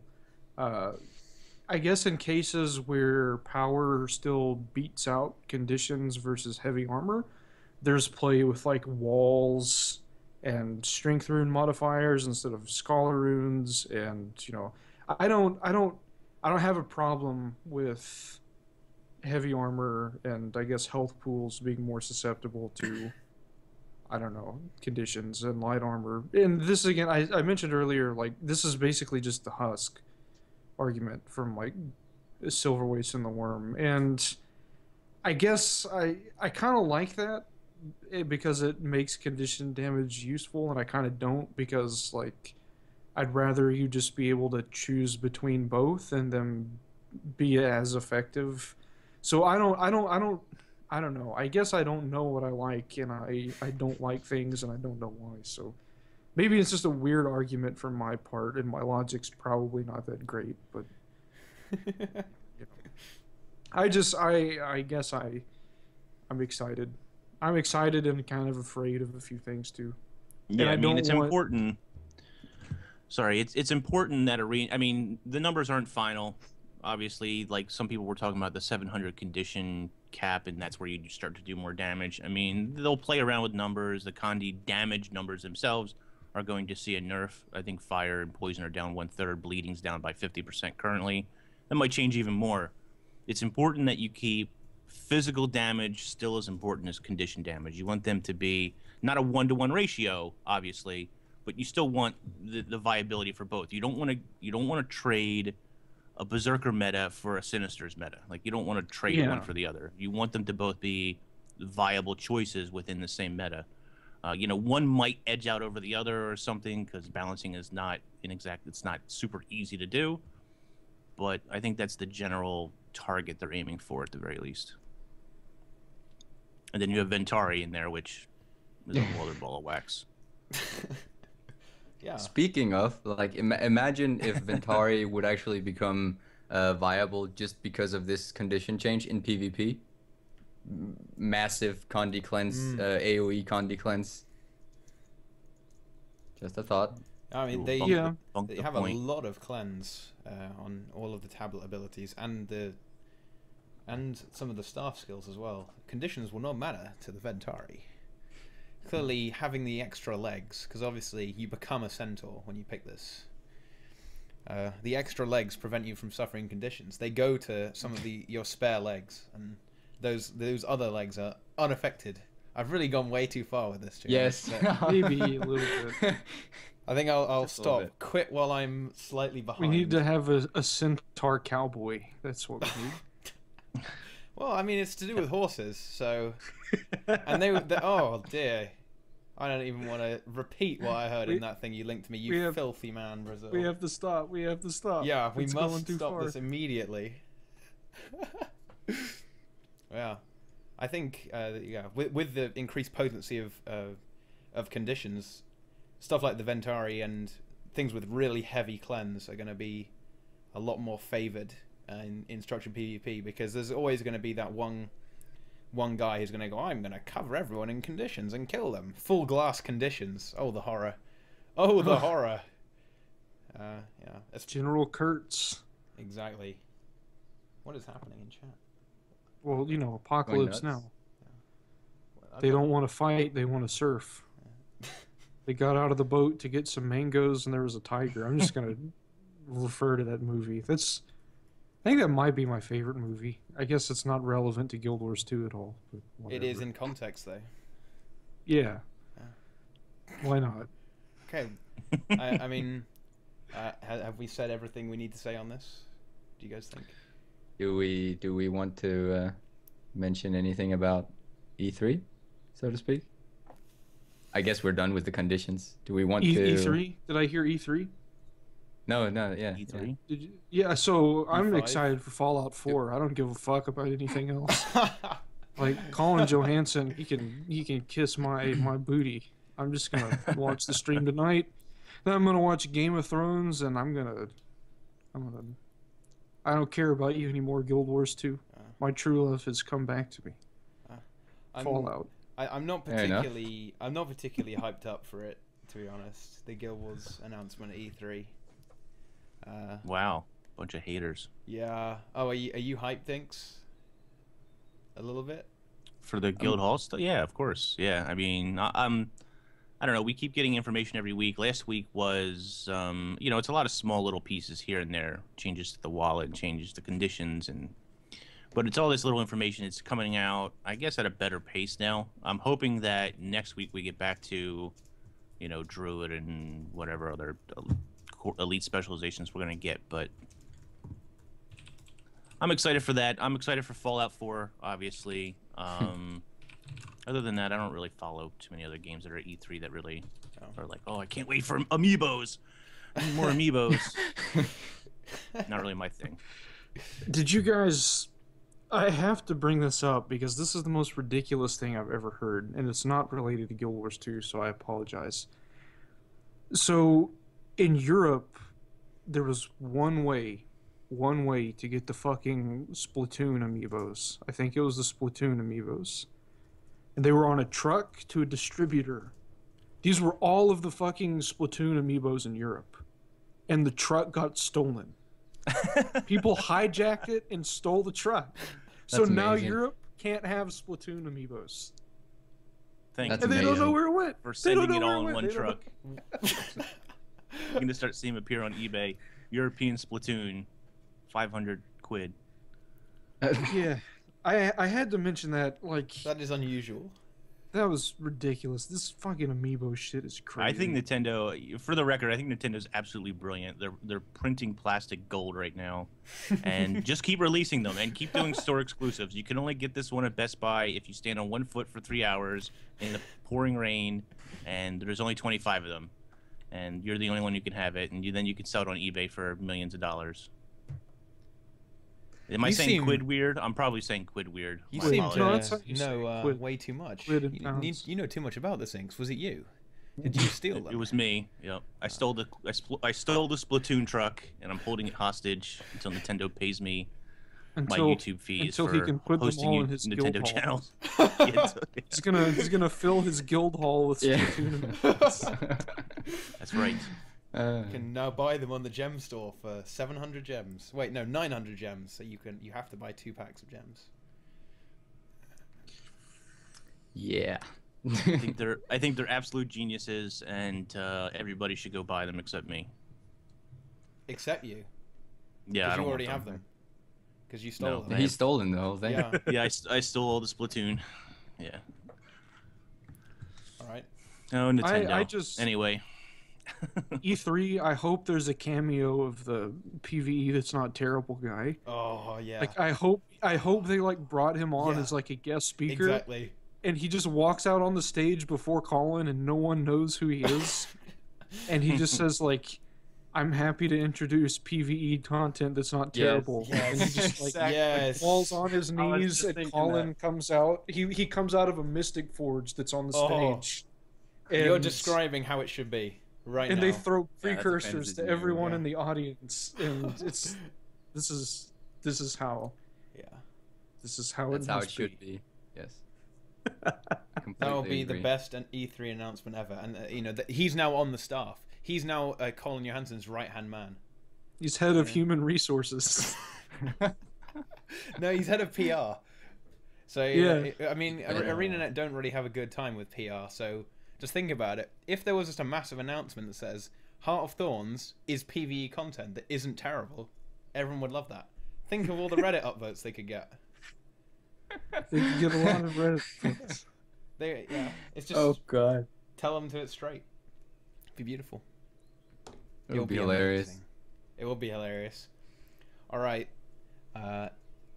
Anyone have anything else to say on E3? Because then we'll ask the audience to ask us some retarded questions. I think I'm good. I think I've done too much damage. Okay, there's one more thing I have to... Go ahead. There's one more thing I have to ask before we move on to something else. It's just Brazil. Come on, admit that Condition Guardians are happening. Yes. Say it. In fact, Nike's here. Say it in front of Nike, Brazil. He is here in chat. I think. It's not gonna happen. Yeah, he is here. Say it in front of him. Yeah, but it's not gonna like. Finally, Condition Damage Guardian. It's not gonna be viable. It's not gonna be good. It'll be gimmicky. It won't be good though. It won't be part of the meta. Like you'll have gimmicky. It's gonna be like Killshot Warrior. It's gonna be like really effective against like one person in an entire Zerg that's not paying attention. Like suddenly there are 100 stacks of burning on me and I'm dead. Oh no! Suddenly there was a kill shot. It'll be gimmicky. I don't think it's gonna be good. Yeah. But yeah, anyways, condition damage. It's actually viable. Condition damage Guardian is definitely going to be viable, and I'm really afraid of it happening. So. Anyways, that's your highlight right there. Yeah, there we go. I'm just going to take that out of context and just make you... I'm going to edit up different words. So it'll make you say... I said it. I fully said Condition Damage Guardian is going to be viable. There we go. I just said it twice. Now it's... That's all I needed to hear, really. Okay. That's all I was fishing for. I was just like... I made him say it. Beautiful. Although Nike says that you can already run Condition Guardian in PvP. You can also run Turret Engineer against Nike while he's playing Thief and get kicked from the guild, so... That sounds entertaining. Yeah, it was... I got kicked from the guild like 3 times over that. It was... Oh well. Are we going to take questions now before I get kicked from the guild again? Alright. Come on, chat. Ask us some questions. They better be good. They better be good. Yeah. Cool. Anyone saying anything already? Langdis, just for the record, at least I'm definitely hyped for Guild Halls. I'm hyped for the information. Brazil's just a hater and just likes Fallout 4 better. That's all. I already answered this one, Brazil. Oh well, I was just demonstrating how to ask questions. Oh wait, no, I didn't actually. I didn't actually ask that. I didn't answer that because I haven't done that video yet. That was one you asked. Oh. You're gonna do a full video on that one. Yeah. Only that one. Yeah. It's also going to be his video for singlesmatch.com. So he's going to kill 2 birds with 1 stone. And... Yeah, that's amazing. Wow, so many troll questions. Why not a Nazi anymore? What? Stay away from that one. Yeah. Okay. Has anyone got any funny guild drama stories? Yes. Well, yeah, that's not surprising. I don't know if the guild would appreciate me sharing those drama stories. Probably not. What was it? Kill Chain and Wooden Potatoes had a secret love affair. And only then Kill Chain found out he was actually a potato. Disaster. Will sugar gliders be new meta? Yeah, yes. I just saw Maybe. that But only if they're missing a back thumb. Yeah, he is. Poor sugar glider. Yeah. Chat spam Bible thump. Hang on. We'll have to wait a while, but they will do it. Come on. Oh, it'll just be me. I still Bible thump for your sugar glider. Every day I Bible thump for you. Well, thank you. I could probably take him out, but he'll get mad at me if I go to disturb him because he's sleeping now. Yeah, He's asleep in the day, and he gets very cranky. They make a noise. It sounds like a car starting whenever you disturb them. It's really The hard sugar to glider? describe. Yeah. Wow. When they get mad and they make a it's like a baby's rattle stuck in a car engine that won't start. It's kind of funny, but It they do sounds that when like they're a mad. nightmare, like Yeah. something from a nightmare. That's if you like disturb them when they're sleeping or doing something. They bark. They bark like tiny squeaky dogs whenever they want things, and they hiss like snakes whenever they are content and they are enjoying themselves. So they do. It's like having every pet at once, basically. So it's very good value then. It is. Well, they're Does it expensive. fetch the newspaper as well? No, Well, but I've thought of sucks. training him to do that. Let's see. Do we have any real questions? Yeah. How would the ideal Mordramoth fight work? And then there's kind I of a can- Kappa comment afterwards. I can Just actually like the answer this. Zaitan fight. Yeah, I was gonna say cannons and just shoot Wrestling at him. 2. Yeah. I hope Scarlet's there. Oh, Jesus Christ. She comes in riding on Mordramoth. Oh god. She was behind it For this her, whole probably time. will Or- though. Or it's just like a normal, huge, awesome-looking dragon. Conceptually and like visually, I think Zaitan's probably the coolest dragon I've ever seen. It's made out Like of other I dragons. was expecting like dragon flying in with like 4 legs and a tail, and like glowy green eyes and like black smoke. Zaitan flew in and it was like this just like conglomerate of like dragon parts. It was awesome. The fight was shit, and no one can dispute Yeah. that.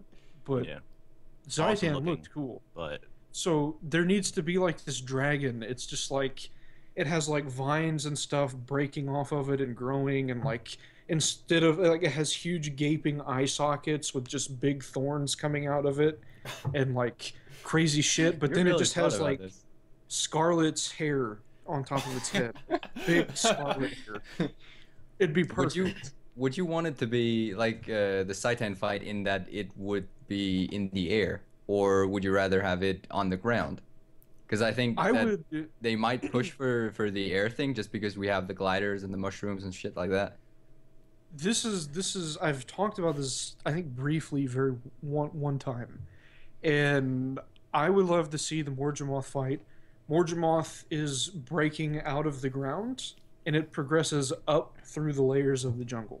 Yes. Yeah, but And imagine it how large it actually is supposed to be. Yeah. Wouldn't Oh it yeah. just Yeah. Yeah. cover the entire 3 floors, or should the players just progress up the layers? It should come out of the ground, and as it's coming up out, it should be like slow and sleepy, and like it takes very little damage because it's just like in like uh what's the word, anesthesia mode, and it's just like asleep and just tanking, and it gets up to the middle layer like it's crawling out, and like you can't stop it, and it starts to like swat at you and like look and breathe fire, and then it gets up to the top and it like jumps up and it like starts to fly, and then it lands and you can glide to different platforms and do all kinds of shit, and you can fight it with the lawnmowers that are now lawn mowing outside of my house that you can probably hear. Yeah, I think yeah, multiple layers, just like Definitely. ogres. I think just like ogres. I think there's a thing I've been wondering about in regards to like Lion's Arch getting destroyed and such. We see the world changing, blah blah blah, all that. How big implications do you actually think Mordramoth could bring? I think because it seems like they're pushing for the theme of Heart of Thorns to be, well, this dragon is waking up and we're finally getting to visually see what happens when a dragon wakes up instead of just reading it in a book or whatnot. But like, it should do something, right? And how big do you guys think that it would actually go? How big do you think ArenaNet is willing to progress this? Will it just be a huge crater in the jungle that basically is just the new map, and well, Mordramoth did do this, but we didn't see the change per se?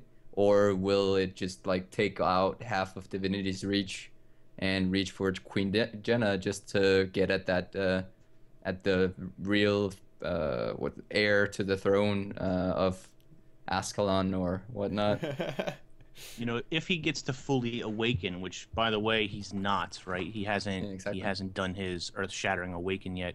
They need to show that. They need to show, even if they do it in a cutscene, they need to show. I mean, I guess it's the only way they could really show it, but yeah, they need to show that happening. If unless we kill him before he actually surfaces and fully awakens, then they need to show him breaking out of the jungle and causing whatever devastation he's going to cause. I could imagine like least I would hope vines so. crawling up around Ratasum trying to pull it down to the ground. Oh, That would be cool. that would be very Yeah. good. But I don't think I really don't think they will go that far again. It's been a really like not I think they will eventually, but not right now. I think it's one of those things that they are holding on to for the wow effect later on perhaps, but I don't think they're going to do it with the expansion Right. itself. Yeah. I would say if they were going to do anything like that, it would be in the living story, living world Yeah. kind of stuff. So, you know, I think that's the only way they can change the game world effectively. Because if they do it in personal story, then it's kind of really weird with players who haven't done that yet. You know, then they have to kind of do a cop out so the world doesn't actually change because they don't use phasing, Yeah. like a bunch of other MMOs. So if they do that, which I hope they do because it's awesome, you know, even though blah blah blah, you could only do it once, you know, and you know if you miss it, you miss it. But and then they sell it to you, so you kind of don't miss it. But never mind. Changing the world is awesome because it actually makes the game change, which is pretty much a unique feature. And I can't say pretty much; it's either unique or not. That's one of my least favorite things to hear when people say this. It's almost unique. It's quite unique. No, it's either unique or it's not. And I think it is one of Guild Wars 2's defining features is the fact that the game world actually changes. So they better do it, otherwise I'll be upset. There we Definitely. go. Rant over. Definitely, it's one of the major things that they actually have to engage people to see the world change. I think it's a very big selling point for ArenaNet. Brazil, you look like a thug with that kappa. Yeah. I've been reading chat. There have been some interesting comments. Yeah, definitely. Apparently, More I have Dramas. I have a personality when Nemesis isn't here as well. Well, you were yeah. It's very good for you to have that personality when he's not around. Or let's see. And Mordramoth, apparently, those silver breach holes are his anus, His apparently. breach holes. Apparently. I knew that was coming. He has many anuses, and I want to know why those Mordramoth are in his anus. Those Mordram. It's kind of scary. Can you Inks, what kind excrete of magic? fan fiction are you reading? Listen, I'm just reading chat here. Dread Keller is talking about Mordramoth's anus. I don't know. Look, Right. whatever the fans are into, you need to cater Like to them. Jokes aside, that would be sort of cool to go inside Mordramoth to fight him. Like that would be very gimmicky because he's a plant. That would just That's be true. like it's possible that he Burn doesn't him from have within. organs like everything else, but like probably not the bumhole. It's That gonna would be just be like weird. like Crawl in his Jabu ear. Jabu's belly from whatever Zelda game that was. All of the Zelda games except Wind Waker run together for me. Like, I don't know, but that's irrelevant again. Okay. Going Brazil, inside of quick what's up? comment. Ray's corrected me. Ani, not anuses. Quick comment Correct, on sir. what are your thoughts on D&T having a swamp guild hall with a Shrek shack in it? I'll probably make a. Oh my god. I can't say this not until I log into the game to do it. What? Because this is the best fucking idea I've ever had. Tune in Share, next week please. for Brazil's Yeah. amazing Yeah, idea. we'll hear about that. Yeah. Best teaser ever. This See ya. is See you next guys. Bye guys. Bye everyone. this is good. It's possible it's already taken because of how good it is. I'm sure some. We'll move on. Okay. The teaser is real. Here's a real question: how will the ramp-up time of conditions factor into their viability? I don't think at all, right? Because you can apply them very, very quickly. Yeah, you can Oh, burst some classes conditions on. Yeah. Yeah, So some I think classes that's yeah. faster than not an others, but- issue. I don't think. Anyway, unless anyone does. No, No? I don't think it's big enough of an issue to really matter. It is now because like, well, I don't know, condition damage sucks, but I don't think it's gonna be. I mean, I think we already know the answer to this one, but oh no, actually no, I read the question wrong. Do you think that Guild Wars 2's next expansion after Hearththorns will add a playable race? Yes. Tengu. Yeah. Hylek. I definitely think not necessarily Tengu, but something along those lines. I want Tengu, well, yeah, but I the next expansion, a few years down the line, they won't have the same selling point with another like here's the fourth light armor thing. They can't really do it that way. I think that would just be it would be going against their own ideals of creating these specializations to create more diversity into the classes. I think the only way that they can actually progress this is through new races, and I think that's I like that. I want a new race, not on at the first spot on my list of what I want, but definitely that would be amazing, and I think that's gonna come. I What think do for you- expansions going forward, it's going to be a race and elite specializations, like more of them, obviously. Yeah. Now we may see more elite specializations before we see another expansion. At least I would hope so. But I would think that another expansion would have race and elite specializations. They're not going to add another class. Like maybe they will eventually, but they're not going to do it next time. Looking at like the work process of creating a specialization, an elite specialization, do you think that they might put them out with the living story, like gradually, or like, oh, here's a big feature pack, the feature packs that everyone loves, and we're throwing out a new elite specialization for every class? Do you think they would Yeah, be I able think- to do? They would actually do that, or just hold off on that till like expansions? I would think so. I think they might do it very rarely. I don't think it's going to be common because you'll just have like floods of Yeah. elite specializations if it is, and they won't make money off of it. If it's just something they release for free with, that's assuming like you don't have to have Heart of Thorns or whatever for future content updates. I don't know. Also, on the topic of races, I think we'll get a new race. I don't think it's going to be Tengu or anything really that's in the game that we can't like. I think it'll be. I think it's going to be new, possibly. I think there's a very good chance of that happening for the sake of not having to redesign every single armor and outfit to fit skinny Tengu bird legs. Maybe Largos.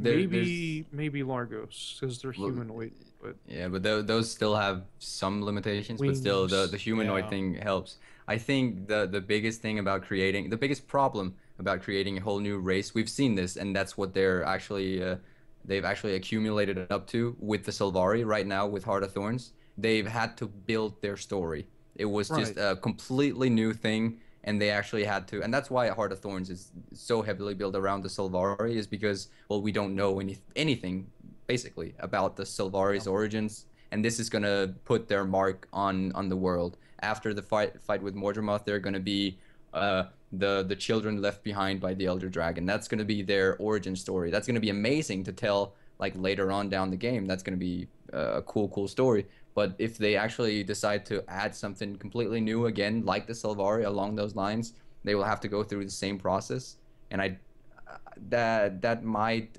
kill it for a lot of people, especially those that are heavily crying for char content or char specific content. A lot of people want Asurus too. Like, there's still a lot of races that need some more definition, and I think adding a new race immediately would be a dangerous route to take. I want them I to can do see it, that. but it's tricky. Just add ogres. Ogres are humanoid enough, but That's true. They have layers as well. It's always a good thing. Oh boy. Well, yeah. Well, I mean, so a race that I'd like to hear about more about is the dwarfs. Come on, dwarves are awesome. Yeah. But they're all They're dead. stone. Yeah, but maybe they're yeah, not. though. they're all stoned. Yeah, They may or maybe. may not all be dead, They but they injected stone. marijuana and they turned to stone. I think we can. I think we can assume. I think we can extrapolate that Jalis is dead, which was never confirmed in the lore. But since he's a legend, you can channel from the mists. Yeah. You kind of have to assume he's now dead. But then again, isn't Shiro like just stuck in the tormented realm? Yeah. The realm of torment, yeah. I Like suppose he so. isn't actually dead per se. He's just a demon caught in the mists somewhere. That is true. Yeah, unless Thought, that food for thought. is changed Yeah. somehow. Yeah. I mean, he could have been disposed of, perhaps in the time between Guild Wars 1 and Guild Wars 2. Easily. Yeah. I mean, I'm pretty sure I've killed him a few times. In a game I hope of we get madness. Palawa Joko as a legend. Ah, yeah. Now that would be He's not. interesting. Well, I mean, we really don't know. Specialization in But 2 years. is he? He's not really dead, right? He's undead. trapped as well, isn't he? Yeah. Or Oh, he's he's undead. no, he he's is- no, he's not he's in- trapped. he's When it just- ended, he he had an got army untrapped. and everything. Yeah, he's Yeah. just sitting in Nightfall, isn't he? In in the Yeah. Desolation. I think Well, you we get don't quests know. from him and We stuff, right? I guess we assume, but Yeah, we're assumed because we what's actually what's don't happened know to him in what's happened 250 years Exactly. Yeah. is the question. Many things can happen. Let's see. He grew a beard and now drinks tea. He's a lich. That's correct. Like, Now like he's doing a you and me. podcast. He's a called White Tea Time. Walker. We'll He's get a a Game White of Thrones Walker. expansion. Oh, yeah. There might be a bit of an Wildlings extreme confirmed a rating on that. playable Though. race. Yeah. Yeah, there might be. Let's see. I'm looking for some more questions. Something I about new have played cultural Guild armor. Wars 1, actually. Star Crusher says. I played Guild Wars 1 for a little bit. Not a ton, but it was... Master Togo would be awesome. I Master Togo love... fight. Totally. I like how like the windows and the AI and stuff are set up in Guild Wars 1, and I like the landscapes and environment. And interestingly enough, kind of the graphics. I kind of prefer Guild Wars 1 graphics to Guild Wars 2, Really? just because of like older nostalgia computer game graphics. But again, that's probably just a personal thing. But yeah, it was. I it agree. was- I agree to some circumstances. There's something satisfying about still looking at Guild Wars 1. Mhm. I enjoy the graphics in Guild Wars 2 more, but there's still something very satisfying about logging into Guild Wars 1 or seeing videos of the graphics that they had. I think it's because it was such an unusually good-looking game for the time, especially given the multiplayer component. I think just the Guild Wars series has a really wonderful aesthetic as well to it, and that exists in Guild Wars 1 as well. But here's a question: do you think Okay. they will ever likely to add new weapon skills for the existing weapons, or tweak them in some way? They might tweak them. They will never add new. I don't think so. It would completely break it to add the same versatility as we have with like utilities to the weapons, so that you might like if there was just a little arrow above any of your skills in the weapon, and you could just switch between two or more. I think that might just completely break the system easily. Because then it's a lot harder to read what your opponent is using to a certain degree, don't you think? Exactly. Because right now, if you see weapons, you can make a reasonable assumption about what you're going to be going up against. But if suddenly you have different weapon skills, then that's all out the window, and you're going to be a lot less prepared when you attempt to kill someone. Yeah. Attempt murder. Attempt murder. No, what I would really like to see too is rather than change the current weapons we have or skills or whatever, even if that was a possibility or something they would ever consider, I'd much rather see, like they're doing with elites, either continue to give classes weapons they don't have, or I think a lot of people want to see new weapons eventually introduced into the game world, like double-handed axe or, something like that. That would be really Double-handed Double-handed, two-handed baseball bats. baseball bats. Yeah, that'd be awesome. New type of weapon. Isn't that just a hammer though? Sort of. Kinda, yeah. or a mace. Yeah, but it's two-handed though. Yeah. Yeah. They could add Yeah. energy swords. Okay, here's one. I think we can have a nice harmonious answer to this one. We can all be happy. What is the dream meta composition? And I'd say that it's everything is equally viable. Yeah, everything works. No? No. I love the way that there's a reason why I love the combat system of Guild Wars so much, is because you have the self heal thing. There's no need for actual viability of healing onto others as long as you have the self heal, and that's I don't know. Ventari killed it for me. It really did. No. What I mean is that every profession is there's no necromancer of now where everyone says, "Ha ha, you're playing a necro, get out." I think I would like that to be profession abolished. or class. Yeah, definitely. That's what I misunderstood. That's what the question was getting at. What's the best? What would you like to have in your team when you're Your group composition. Yeah, group composition. Yeah. Yeah, That's probably impossible. Yeah. My answer is about the same as Inks. I think I'd really like to see like 4 elementalists and like a warrior. Well, to be fair, it really should be 4 elementalists and 1 barebow. That's clearly the perfect composition. Of course, with taunt and everything. All right then. I had a funny story. Me and Matt were doing a dungeon the other night, and another ranger joined. I was on my ranger, and another ranger joined, and he was using an Octurus. Probably saying that wrong. But he was using like the bear. It's like a bear, but it's not a bear. And when I just glanced at it, I said, "Is he using a bear? Are you kidding me? Is he using a bear in a dungeon?" And I started flipping out a little bit. And I looked closer and said, "Oh, it's an Octurus. Never mind." I thought you were too. Still not sure why he was using that animal, but yeah, it was just. It's in the bear family, just like Morellos. I don't know why Morellos are bears, but that is very confusing. I mean, it's just a hairless dog. I mean, what the hell? Yeah, it's like Scrit made them apparently. Like that's where you get all the juvenile Morellos, like from Scrit Masters. And like the Arctidus, or however you pronounce it, is like a wolf bear hybrid. It's like a polar bear crossed with a wolf. So it's, I don't know, interesting. Because they wouldn't introduce polar bears, so they were like, we need something that looks like. Well, you can get polar bears still. Yeah, but. Vedith, I apologize. I'm such an elitist jerk. Depending on the mood I'm in, I can be a jerk sometimes. The guy did know me too. He's like, "Oh, you MMO Inks?" He's probably watching right now. Like, what a jackass! Oh yeah, I downvote all your videos. Inks is a jackass. Do you not realize these things? We are your haters. Me and Brazil, we are a team. We coordinate all the hate against you. It's us. It's just us. All the love. All the love. Inks is my favorite Guild Wars 2 YouTuber. Uber. You're my favorite Uber. Forget YouTube taking over Twitch or making their own Twitch. We're making a new channel called Uber. I think it's almost like a cab driver. That's probably already a thing. Oh, Uber. Yeah, Uber is the driving thing. Okay. Galk the Bloody has another question. Would you like to see dyeable weapons? More customization? If I could have a green Twilight, that'd be perfect. I think we'll never see it in Guild Wars 2. Really? No.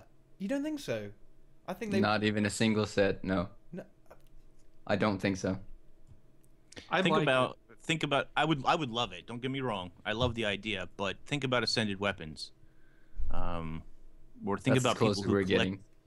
Like, think about the people who collect skins, right? They need to sell you a red version and a green version and a blue version, and you need to buy all of those. I know it's silly because people want to take chaos weapons, they want to dye them purple and green and red or whatever color they want to dye them. And think about, yeah, like Matt's just talking about the SAB weapons that are they're the same skins over and over again, but each tier is a different color. So green and yellow and red and purple and whatever. I would love that. I would love it if you could dye weapons. I just don't think that is ever going to be a thing. Yeah. I think that's fair. Sadly, I think that's fair. I think that's probably going to happen. All right. I mean, they could. I mean, they could make a unique dyeable set. They could. They could. I'd see that more I don't likely to know. happen with harvesting tools or like costume brawl weapons or something that like apply off of your armor colors already. Something weird and stupid that would confuse people. I could see that happening, but I don't know. Not a big fan. Or player instruments even, like maybe. Oh yeah, that's a possibility. Yeah. That's, So you want a green guitar or what? That's right. Yeah, you can Exactly. theme your Precisely. band. Do you think? Here's another question. Do you guys think that if they brought in Lagos as a playable race, would they use that expansion as an excuse to make underwater combat good? Yeah. Do you think it's possible to make it good? I that's think the underwater main combat question. Yeah. I think it's been like a secret project for a while that they just haven't been talking about. I think they're probably like working on it very like sparsely, like they have like 3 people assigned to underwater combat that like just do stuff. And eventually I think we'll probably see it again. But I don't think that's going to be soon, and I think whenever we will see it, it's going to be completely different. Like, I don't know. I think it'll... It's not something I could even say I'm particularly excited about, but I think something like that's possible. Something like that could probably happen. I have a thing with underwater combat because I like the concept. The problem with it that I see is that it's just harder to maneuver in 3D than it is to maneuver on ground, and that's the main problem that everyone sees. It's just as soon as it becomes harder, it's just like meh. And they're not going to be able to address that fact of moving in 3D, the worst and the most difficult part of the underwater thing. I don't think they can address that in a meaningful way. I don't believe that underwater can be changed, like underwater combat can be changed to actually accommodate for all the flaws that everyone thinks that it has.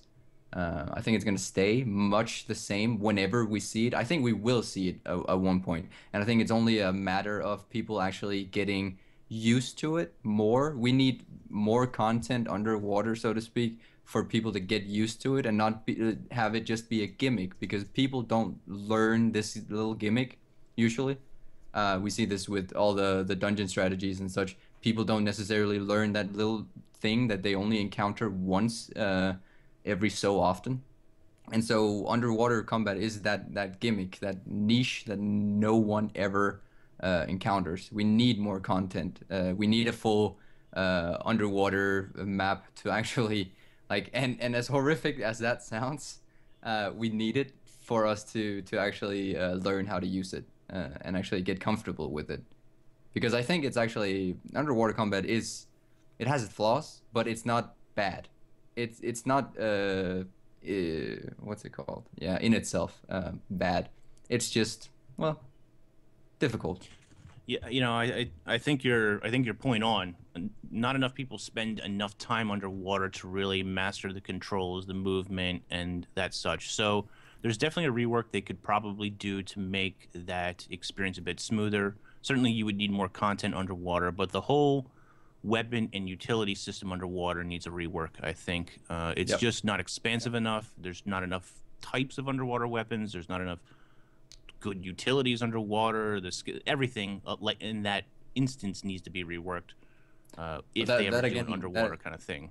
Yeah, sorry. That again is because ArenaNet it seems like ArenaNet only saw that as a niche, and so a lot of the things weren't dedicated to it. Like that's why we only have 2 underwater skills mostly. Engineers have 1, elementalists have 1, and that does not give the proper versatility, especially when those weapons are basically useless. We can't stack might or swiftness or anything like all of those fields, combo fields and stuff like that. They don't work the same way as they do above water, and that's the thing that they should address if they ever Yeah.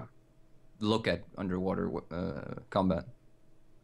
That's kind of more what I was talking about whenever I like said they have people working on it in the background, which maybe they don't, I don't know. But like mechanically, I think that's if it comes back, that's what I would imagine that it would be like, oh my god, there's like a special way for ground targeted skills to work underwater now, and you're underwater, so your endurance regenerates differently, and you have to breathe and dodge and stuff. And Yeah. there are lots of weird things that they could do. Like just make collisions on creatures. Sorry, I interrupted you, but like No, collision on that's fine. creatures for like targeted skills, so that Sure. you could aim AOE on this creature because it's there in the air, instead of like having levels uh of yeah, what's it called? Layers like ogres. Yeah. Like ogres, like ogres. Those damn ogres, they're everywhere. They're saying people will never buy a full underwater expansion. I agree. I totally agree with you. Nope. I think that any underwater expansion is still going to have a decent amount of land content as well. At one point, World of Warcraft did a whole underwater zone. Not not. It was really buggy though. That was the problem though.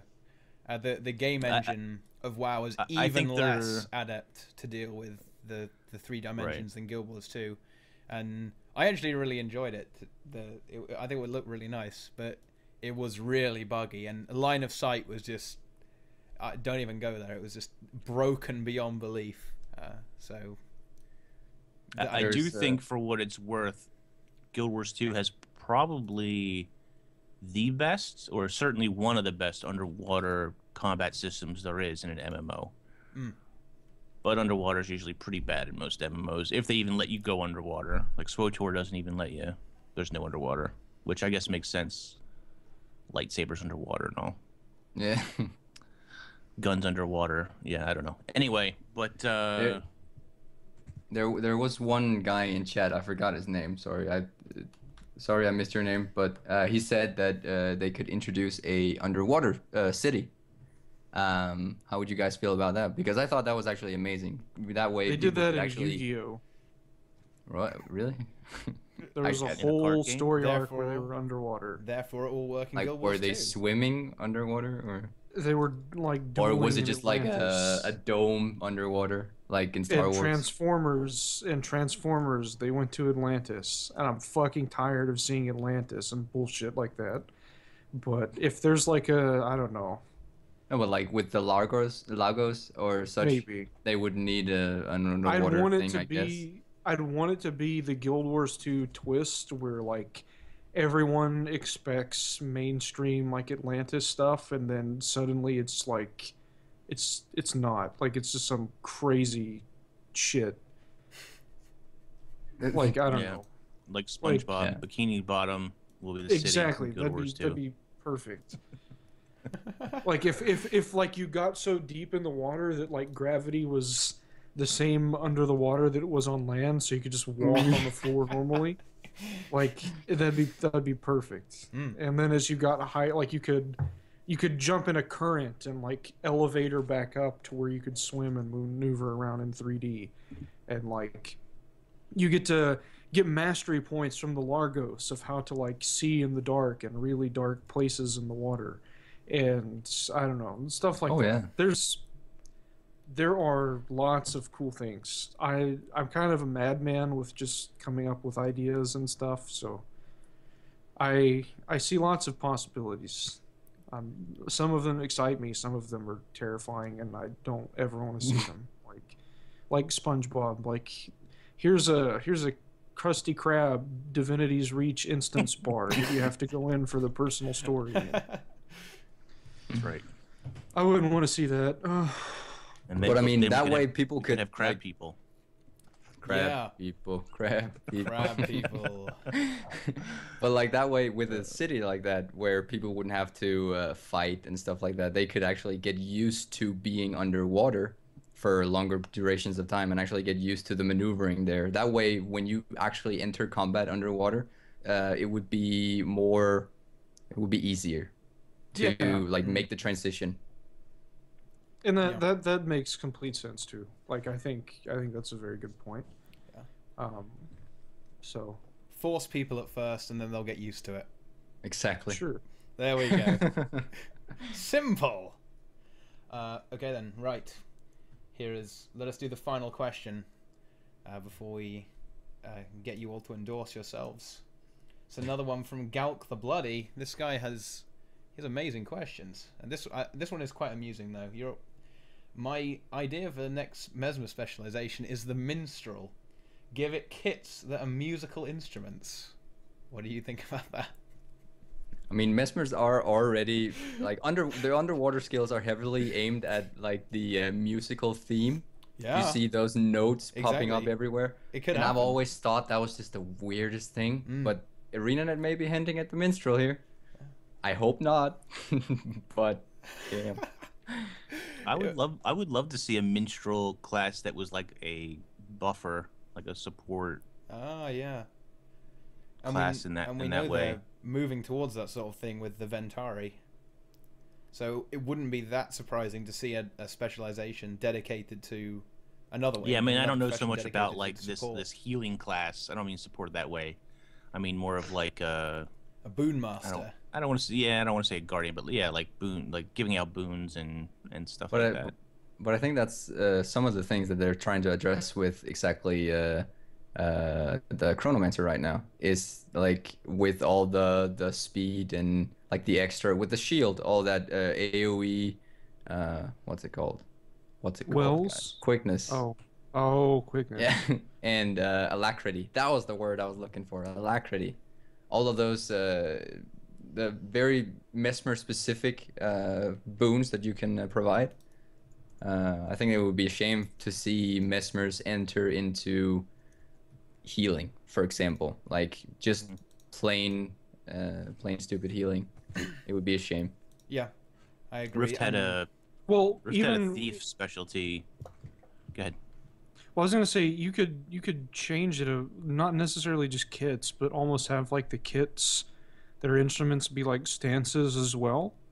So like you have like an electric guitar on. This is kind of from chat, and you just like shred at somebody, or like you have like the number 5 skill is like an instrument smash, kind of like rifle butt on warrior, and then like you could have like a snare drum that floats around in front of you, and you can like do rim shots and like daze them, and I don't know. So a ranged drum. Yeah, hammer's a ranged weapon. Cascading. Like, why not? It's a cascade weapon, so it. You can damage throw the goes wrong. drumsticks for the auto attack, and it bounces off enemies. So there's all kind that Just creates I'm sound really- ripples. I'm interested. This is kind of hitting me in all the right places. Minstrel 2017. Mesmer Well, Elite And Skeleton. you could just think like they also get pistol main hand, so you can go quip minstrel. Like that's perfect. Oh, yeah. Or focus main hand, and you can go the first focus main hand. That sounds like something they would do. Yeah, that could happen. Yeah. That sounds Honestly. believable, actually. I'm calling it Rift- for warrior specialization. This is what Boots wanted, isn't it? Yeah, Focus really. focus, dual wield focuses, foci. God, and like some of the hairstyles in the gym store, like the side cuts and stuff, like I could make like Yeah. a hairband like Mesmer, or like a punk rock Mesmer, and I'd probably play Mesmer. I'd probably just draw like my punk rock roots. I love punk rock. I love the Clash. You probably know the Clash, Teapot, and all the like classic British punk bands. I love that stuff. That is me. That is It's you. a shame I wasn't born in London and I didn't get in street fights and I didn't get stabbed and stuff. But you know, I love Yeah. how you said that. That's a shame. Yeah. yeah. Yeah. Okay. Well.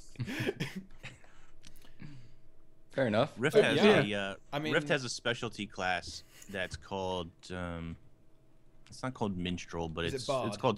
it's called bard or something like that. I think it is. And the idea of the class is to buff the entire party. It's like constant buffing that he does and support and stuff. So, you know, I could see them becoming a class that has some kind of like I mean, Mesmer kind of has some of these things like reflect walls and stuff, but maybe you could give out party-wide buffs like spotters for rangers. Maybe it gives precision to everybody, and maybe it gives might or condition damage to everybody. Or, but these would be things that you would need to maintain. They wouldn't be this passive thing like they are on rangers, where everybody just gets spotters. It would be this utility or skill or something, or I don't know, a stance or whatever it is. It would be some kind of mechanic that you had to continually do and watch the upkeeps on them and stuff like that. And I realize Guild Wars 2 is not real big on playing the UI. They hate that sort of mentality. But I still think that there's maybe some playability mechanics that you can twist there. Yeah, I think that would be very interesting, because that's something that there's actually not a lot of in the game right now, is direct stat manipulation. So, you know, say, you know, weapon skills or utilities that function in the same way that as Spotter does. I think that'll be very interesting to see. So in other words, it circumvents boons. So even if you have your max might stacks, then you bring this, you know, bard, minstrel, mesmer, and then you can go above that. You can go even further, and that kind of counteracts the fact that you're missing a person. Because obviously, if it's based purely around buffs, you're going to sacrifice some damage output.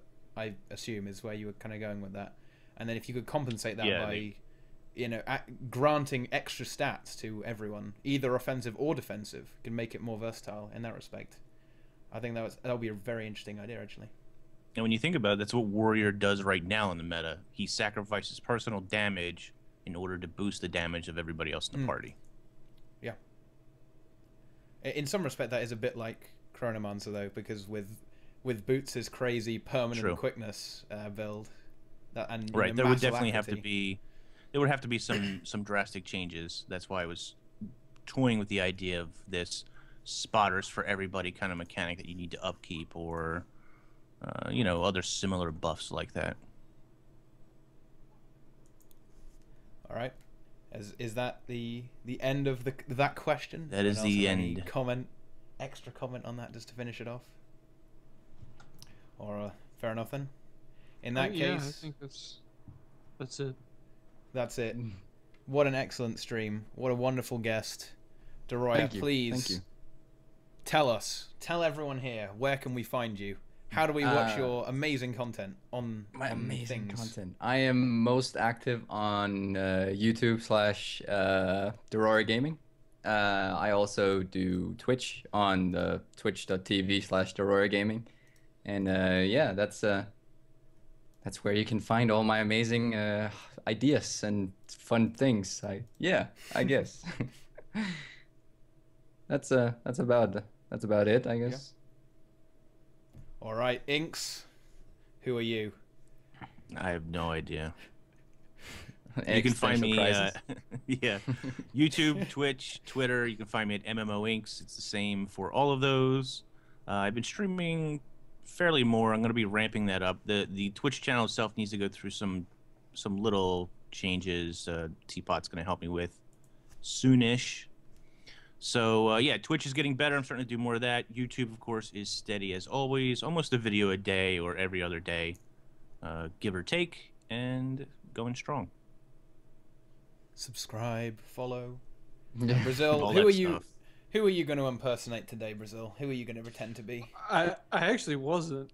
Oh, okay, fine. Just be yourself. You interrupted. Well, you kind of fucked my plan. I was gonna say, I'm Brazil, and you can usually find me in bars alone by the jukebox, and I was gonna be like mysterious and kind of like mysteriously lonely, so people would be intrigued. But I guess there's none of that now. I am Brazil. I've had my dreams crushed by MightyTeapot, and you can find me on YouTube. You can search Brazil Guild Wars 2. You can search Brazil ENT. You'll probably find me. My YouTube URL is completely unrelated to anything. It's not worth mentioning. And if you go to my channel and subscribe, you'll be able to see that. So there's some incentive for you. I do have a Twitch. I do not really stream because my computer just can't handle it. So in the future, someday when that's upgraded, I'll probably go back to streaming like 8 hours a day.